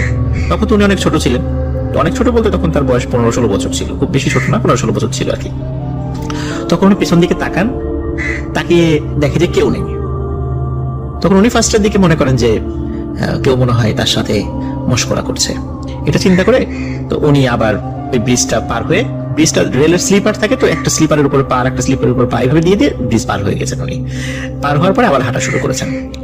যখন হাঁটতে হাঁটতে প্রায় 2 কিলোমিটার পার হওয়ার পরে আরেকটা ব্রিজের কাছে এসেছেন, তখন হঠাৎ করে পিছন থেকে আবার ওই ঠিক হিন্দি ভাষায় তাকে বলছে, কিরে, আমি তোকে ডাকলাম, তুই শুনতে পেলি না? উত্তর দিস না কেন? এটা কিন্তু হিন্দি ভাষায় বলেছে, আমি আপনাদেরকে বাংলায় বলছি। আমাকে উনি ঠিক যেভাবে বলেছেন, আমি যদি হিন্দি ভাষায় পারি না, এই জন্য আমি একদম হুবহু ওইভাবে বলতে পারলাম না, বা বলতে গেলেও ভুল হয়ে যাবে, এই জন্য আমি একটু অ্যাভয়েড করে গেলাম। লিসেনার, আমার এই অক্ষমতাটাকে আশা করি ক্ষমা সুন্দর দৃষ্টিতে দেখবেন। তো তখন তাকে যখন এই কথা বলে যে কিরে, তোকে ডাকলাম, তুই সারা দিলি না কেন বা উত্তর দিলি না কেন, তখন সে পেছন দিকে তাকিয়ে যখন কাউকে পায় না, তখন বলে যে কে তুই, আমাকে ডাকলি, আমি তো কোথাও খুঁজে পেলাম না তোকে, কে তুই, আমার সামনে আয়। সামনে না আসলে আমি বুঝবো কিভাবে? তখন সে উত্তর দেয়, আমি তো তোর সামনে না রে, আমি তো তোর নিচে। তখন এই লিটন দা খেয়াল করেন ওই ব্রিজের নিচে তখন কিন্তু পানি ছিল না, তখন পানি ছিল না, শীতকাল ছিল তখন, এইখানে ওই সময় ব্রিজের নিচে কোনো পানি ছিল না। তখন নিচ থেকে ভয়ঙ্কর এক ধরনের শব্দ ভেসে আসছিল, একদম গ গ শব্দ, তার মাঝে মাঝে মানে বিড়াল বা কুকুর যেভাবে গড় গড় গড় গড় শব্দ করে এমন শব্দ, এরকম ভয়ঙ্কর শব্দ নিচ থেকে উঠে আসছিল। ওই সময় লিটন দা খুব ভয় পান, খুবই ভয় পান। যখন বলে যে আমি তো তোর পিছনে বা কাছে না, আমি তো তোর নিচে, তখন উনি বুঝতে পারেন যে আসলে ওনার সাথে প্যারানরমাল কোনো ঘটনা ঘটছে। নিচে বলতে বোঝাচ্ছি ব্রিজের নিচের থেকেই কথাগুলো আসছে এবং নিচে থেকে সেই শব্দও হচ্ছে, গড়গড় গড়গড় শব্দ। তখন উনি চিন্তা করেন যে আমি তো এখন পেছন দিকে যেতে পারবো না, আমার বাড়ি তো সামনের দিকেই যেতে হবে, আমাকে তো ব্রিজটা পার হতে হবে। তখন উনি যেহেতু একটা স্লিপারের উপরে মানে পা দিয়ে আবার একটা স্লিপারের উপর পা দিয়ে এইভাবে ব্রিজগুলো পার হতে হয়। আপনারা যারা রেলের ব্রিজগুলো দেখেছেন আপনারা জানেন যে এগুলো কিন্তু এমনই হয়, ছোট ছোট যে ব্রিজগুলো এলাকাগুলোতে বিভিন্ন রেলের লাইনে দেওয়া হয় আর কি, যদি সেখানে পানির কোনো নিচ দিয়ে চলে যাওয়ার কোনো থাকে সেখানে এরকম দেওয়া হয়। তখন উনি যখন 2-3টা স্লিপার পার হয়েছেন তখন ওনার চোখটা আসলে মানে অটোমেটিক্যালি নিচের দিকে চলে যায় এবং নিচের দিকে উনি যেটা দেখতে পান আসলে আমরা সেটা হয়তো বা হলিউডের মুভিগুলোতে মাঝে মাঝে দেখতে পাই। উনি নিচের দিকে তাকিয়ে দেখেন চাঁদের আলোতে যতটুকু দেখা যাচ্ছিল যে বিশাল একটা হা করে আছে ঠিক ব্রিজের নিচে, বিশাল একটা হা করে আছে। এবং হা করার পরে আমরা যেমন যদি হা করি আমরা মুখের ভেতর থেকে এক ধরনের বাতাস বের হয়ে আসে বা একটু গরম গরম একটা আভা আমরা কিন্তু টের পাই। তো ঠিক সেই একটা হা করার ফলে তার মুখের ভেতর থেকে এক ধরনের বাতাস বের হয়ে লিটন দার গায়ে এসে লাগে এবং উনি নিচের দিকে তাকিয়ে দেখতে পান যে যে এত বড় হা করে আছে, মনে হচ্ছে যে বিশাল একটা দানব হা করে আছে এবং শুধু একটা স্লিপারের যদি আরেকটা স্লিপারে পা দিতে ওনার ভুল হয় এবং নিচে পড়ে যান সরাসরি ওই জিনিসের মুখের মধ্যে উনি পড়ে যাবেন, বিশাল হায়ের মুখের মধ্যে পড়ে যাবেন। এবং আপনারা চিন্তা করেন সেই ফিলিংটা যে ওনার গায়ে নিচ থেকে সেই ওই ভয়ঙ্কর যেই দানবের মতো যে জিনিসটা আছে তার মুখের বাতাসটা, গরম একটা বাতাস তার গায়ে লাগছে, তার শরীরে এসে লাগছে নিচ থেকে। এবং উনি তাকিয়ে এই দৃশ্য যখন দেখেন যে বিশাল হা এবং তার জিহ্বা পর্যন্ত দেখা যাচ্ছে, জিহ্বা দেখা যাচ্ছে, তার দাঁত দেখা যাচ্ছে, এত বড় হা মানে এত বড় প্রকাণ্ড হা করে আছে তার দিকে। আসলে এই দৃশ্য দেখার পরে উনি সামনে যে এক পা দেবেন সেই উপায়টাও ছিল না, কোনোভাবেই সেই উপায় ছিল না। কারণ উনি চিন্তা করছেন এখন যদি সামনে এক পায়ে দিয়ে একটু ভুল হয়ে যায়, আমি যদি নিচে পড়ে যাই আমাকে তো এই জিনিসটা খেয়ে ফেলবে। আসলে ওনার সাথে যে মাছ ছিল এই মাছের জন্য এই জিনিসটা পিছু নিয়েছিল ওনার। কিন্তু উনি সেখানে আর কতক্ষণ দাঁড়িয়ে থাকবেন, কোনো লোকজন আসে না। তো হঠাৎ করে পেছন থেকে দেখে অনেক দূর থেকে একটা লোক আসছে। তো উনি ওই জায়গাটাতেই দাঁড়িয়ে থাকার পরে যখন ওই লোকটা কাছে আসার পরে সে জিজ্ঞেস করে কে বাবা তুমি এখন এই ব্রিজের মাঝখানে দাঁড়িয়েছো কেন? বলে যে আমার খুব ভয় লাগছে, পার হতে পারছি না। তখন বলে আসো আমি তোমাকে পার করে দিচ্ছি। তখন উনি সাথে সাথে ওনাকে পার করে দেন। কিন্তু সমস্যা হলো ওই লোকটার বাড়ি ছিল একদম পাশেই, ওই ব্রিজের পাশেই, যার কারণে উনি তো ওনার বাড়িতে চলে যান। আর যখন ওই লোকটা এসেছে তখন আর নিচ থেকে ওই হা করা যেই বিশাল মুখ এটি কিন্তু আর তখন ছিল না, যার কারণে ওই লোকটা ওখানে এসে কিছু দেখেনি। এখন যেহেতু ওই লোকটার বাড়ির পাশে আর লোকটা তারা ছিল যতটুকু দেখে লিটন দা মনে করেছেন তাকে যদি বলা হয় যে আপনি এগিয়ে দেন ঠিক কতটুকুই বা এগিয়ে দেবে, এখনো তো প্রায় অনেকটা পথ রয়েছে। এই জন্য লিটন দা সাহস করে আর কিছু বলেন নাই, যে তাকে যে আমি নিজে সাহস সঞ্চয় করেন, সাহস করে তাকে আর বলেন নাই যে আমাকে আপনি এগিয়ে দেন। লিটন দা আবার হাঁটা শুরু করে, হাঁটতে থার্ড যে ব্রিজটা আছে এটা আপনার দাঁতশি বাজারের কাছে একটা ব্রিজ আছে, দাঁতশি বাজার, এটা হলো থার্ড ব্রিজ, পাঁচুরি থেকে আসার সময় থার্ড ব্রিজ এটা। দাঁতশি বাজারের কাছে একটি ব্রিজ আছে, এই ব্রিজের কাছে এসে উনি তেমন কোনো কিছু ফিল করেন না, একদম স্বাভাবিক ছিল। কিন্তু উনি যখন লোকোশেডের কাছে যে ব্রিজটা আছে সেইখানে চলে আসেন, আসার পরে উনি ফিল করছিলেন পেছন থেকে মনে হচ্ছে বড় পা কিন্তু খালি পায়ে এবং পা ভেজা বা কাদাযুক্ত পা এরকম থপ থপ থপ থপ করে হেঁটে হেঁটে পেছন থেকে আসছে। উনি পেছন দিকে তাকিয়ে কাউকে দেখতে পান না। উনি যখন পেছন দিকে তাকান তখন সেই পায়ের শব্দটাও আর পাওয়া যায় না। আবার যখন ঘুরে উনি হাঁটা শুরু করেন তখন আবার সেই থপ থপ থপ থপ সেই পায়ের শব্দটা সে শুনতে পায়। তখন এই ব্রিজের কাছে এসে উনি তখন চিন্তা করছেন যে এমনিতেই তো জায়গাটা হন্টেড, এখন কি আমি পার হবো কি হবো না, কি করা যায় উনি ভাবছেন। তখন উনি সাহস নিয়ে ওনার ধর্মের যেই সমস্ত মন্ত্র আছে সেগুলো পড়ে উনি সাহস করে ব্রিজটা পার হয়ে যান। যখনই ব্রিজ পার হয়ে যান তখনই ওনার কাছে মনে হয় খুব শক্ত একটা হাত ওনার কাঁধের উপরে কেউ রাখলো। যখন খুব শক্ত একটা হাত কাঁধের উপর রাখলো, উনি স্পষ্টভাবে ফিল করছিলেন যে এই হাতটি কিন্তু কোনো ছোট হাত না, এটা এত বড় হাত। মানে স্বাভাবিক মানুষের এত বড় হাত বা আঙ্গুলগুলো হয় না। পিঠের উপরে যখন মানে ওনার কাঁধের উপরে যখন হাত রাখে তখন সেটা উনি ফিল করেন। তখন উনি পেছন দিকে সাহস করে তাকান, তখন তাকিয়ে দেখেন ঠিক ব্রিজের ওই পাশে একটি মোটা আকৃতির মানুষ দাঁড়ানো, এবং ওইখান থেকে সে হাতটা প্রায় 20 হাত লম্বা করে তার পিঠের উপর হাত দিয়েছে। এবং যখন উনি তাকান, লিটন দা যখন ওইদিকে তাকান, তখন ওই জিনিসটা বলে, কিরে তুই আমাকে মাছগুলো দিয়ে গেলি না, তুই খেতে পারবি এগুলো বাড়িতে নিয়ে? তখন লিটন দা যেটি করেন, তখন উনি যেহেতু আর সামনে কোনো ব্রিজ ছিলেন এবং ওনার বাসার কাছাকাছি উনি চলে এসেছেন ততক্ষণে, তখন উনি ছুটে দেন দৌড়। মাছ কিন্তু ওনার সাথে আছে। ওনার কথা ছিল যে আমি টাকা দিয়ে মাছ কিনেছি, আমি কাউকে দেবো না, এটা মাছ সাথে ছিল। উনি মাছ সাথে নিয়েই দৌড়ে গিয়ে ওনাদের যে কলোনি, কলোনির সামনেই একটি কালী মন্দির রয়েছে, সেই মন্দিরের সামনে গিয়ে উনি পড়ে যান, চিৎকার দিয়ে পড়ে যান। তো মন্দিরের যিনি পুরোহিত ছিলেন, উনি এখন মারা গেছেন যদিও, আমি তাকে দেখেছি। তো এই পুরোহিত তখন বের হয়ে আসেন, বের হয়ে এসে বলেন যে কিরে লিটন তোর কি হয়েছে? তখন লিটন দা সব ঘটনা খুলে বলেন যে আমার সাথে এই ঘটনা ঘটেছে। তখন ওই পুরোহিত বলেন তোর মাছ কই? বলে এই যে মাছ। তো দুটো মাছ যখন উনি দেখান, ওখানে লিটন দার চিৎকারে আরো লোক যখন চলে আসে এখানে, তখন সবাই দেখতে পায় আমরা যখন কোনো মাছ যখন একটা পুরো বা আস্ত একটা মাছ যখন আমরা প্লেটে নিয়ে খাওয়া শুরু করি, তখন এক পাশ থেকে যখন আমরা খাই তখন দেখা যায় এক পাশে খেতে খেতে এক পাশের কাঁটা বের হয়ে গেছে, অপর পাশটা থাকে, এবং অপর পাশটা আবার আমরা উল্টিয়ে তখন খাওয়া শুরু করি। তখন দেখে ওই দুটো মাছই সম্পূর্ণ এক পাশ থেকে খেতে খেতে লেজ পর্যন্ত কিছু নাই, আর এক পাশ মানে অক্ষত আছে। দুটো মাছেরই একই অবস্থা। তখন পুরোহিত যেটা করেন সেটা হচ্ছে এই মাছ দুটো হাতে নিয়ে রেল লাইনের পাশে তো ওনাদের জায়গা, ওনারা যেখানে থাকেন, মাছ দুটো পাশে নিয়ে উনি সাথে সাথে এই রেলের এইদিকে ছুঁড়ে মারেন। ছুঁড়ে মারার সাথে সাথে সবাই অদ্ভুত কিছু শব্দ শুনতে পায়, মানে গম গম গম গম শব্দ। মনে হচ্ছে যে ওই কোনো একাধিক কোনো কিছু ওই মাছের উপরে ঝাঁপিয়ে পড়েছে, এরকম খচখচ শব্দ, গম গম শব্দ, এরকম কিছুক্ষণ শব্দ হয় এবং পরে সেই শব্দটা মিলিয়ে যায়।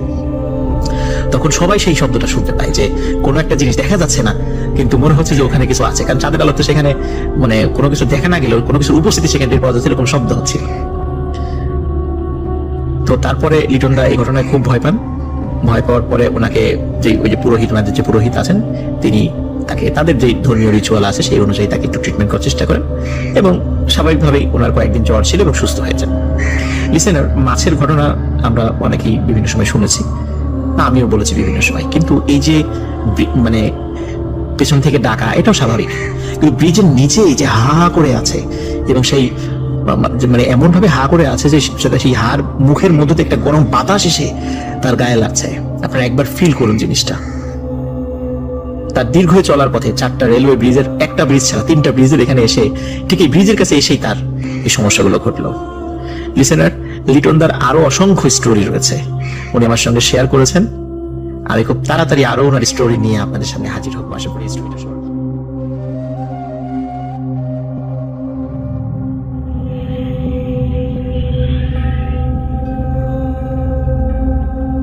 আমি আপনাদের সামনে বরাবর মতো এবার একটু চমৎকার স্টোরি নিয়ে হাজির হয়েছি। আমি সাধারণত আমার যে জেলা, রাজবাড়ী জেলা কেন্দ্রিক ঘটনাগুলো বলতে একটু বেশি স্বাচ্ছন্দ্য বোধ করি, কারণ আমার জেলায় মানে অনেক লোমহর্ষক অনেক ঘটনা ছড়িয়ে ছিটিয়ে আছে। সেগুলো সংগ্রহ করে বলতে আমার একটু বেশি ভালো লাগে অন্য জায়গার গুলোও বলি, রাজবাড়ি একটু বেশি, এই জন্য আমার অনেক গল্প রাজবাড়ি কেন্দ্রিক গল্প একটু বেশি। আজকে যে ঘটনাটি আমি ঘটনাটির সময় ছিল 2010 সাল, এবং রাজবাড়ী সদর উপজেলার মধ্যে পৌরসভা এবং পৌরসভাটি রয়েছে। পৌরসভার একদম মানে পৌরসভার এরিয়ার একদম পাশে একটি গ্রাম রয়েছে, নাম হচ্ছে রামচন্দ্র। এই রামচন্দ্রপুরে কবিরউদ্দিন নামক একজন মানে দরিদ্র মানুষের বসবাস আছে। ওনার ঘটনাটি আজকে কবিরউদ্দিন, উনি খুব গরিব মানুষ ছিলেন। ওনার নিজের আসলে ওরকম কোনো জায়গা ছিল না, উনি পরের থেকে বর্গার কাজ করতেন, এবং ওনার একটি মানে বেশ বড় সড়ো সুন্দর একটি গরু ছিল। ওই গরু থেকে যে দুধ উনি পেতেন সেই দুধ বিভিন্ন বাসায় গিয়ে উনি বিক্রি করতেন এবং ঘাটি দুধ বিক্রেতা হিসাবে ওনার বেশ সুনাম ছিল।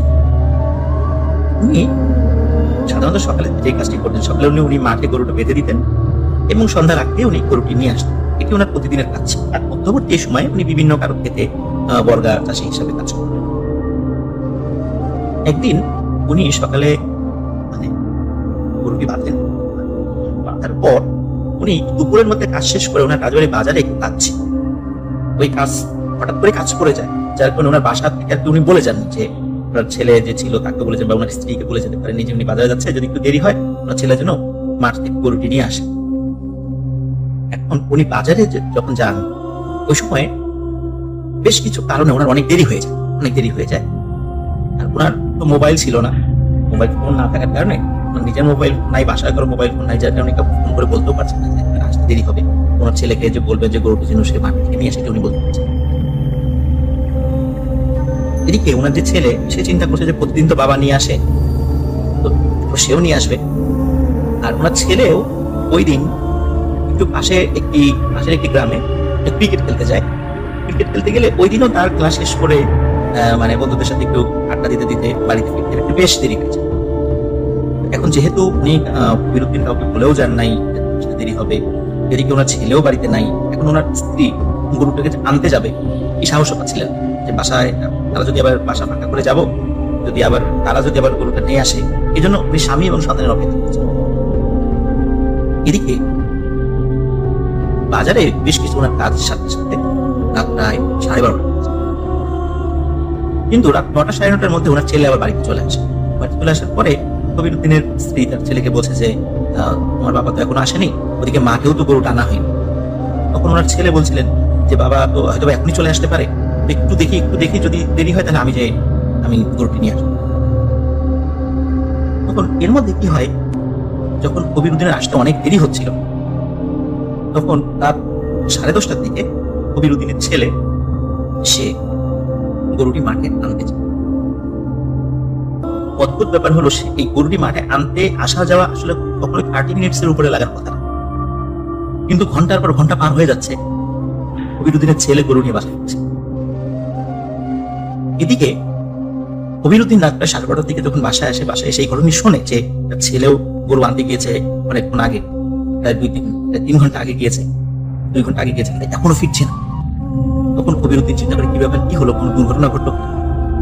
তখন কবিরউদ্দিন উনি নিজেও একটি টুপি নিয়ে, আমরা ল্যাম্প বলি, টুপি বলি, যেটা মানে হারিকেন না, আমরা দেখেছেন যে আলোটা উন্মুক্ত ভাবে চলে আসে, হালকা বাতাস খেতে নিভে যেতে, যেহেতু ওনার টর্চ লাইট ছিল, গরিব মানুষ ছিলেন, তো উনি এই টুপি নিয়ে বের হলেন ওই মাঠের দিকে যেখানে গরুটি উনি বেঁধে।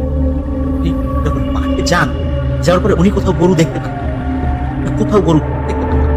কোথায় গেল, তাহলে এমন হতে পারে যে গরুটি মাঠ থেকে ছুটে পালিয়েছে বা অন্য কোথাও চলে গেছে, এমন হতে পারে, অনেক সময় এরকম হয়।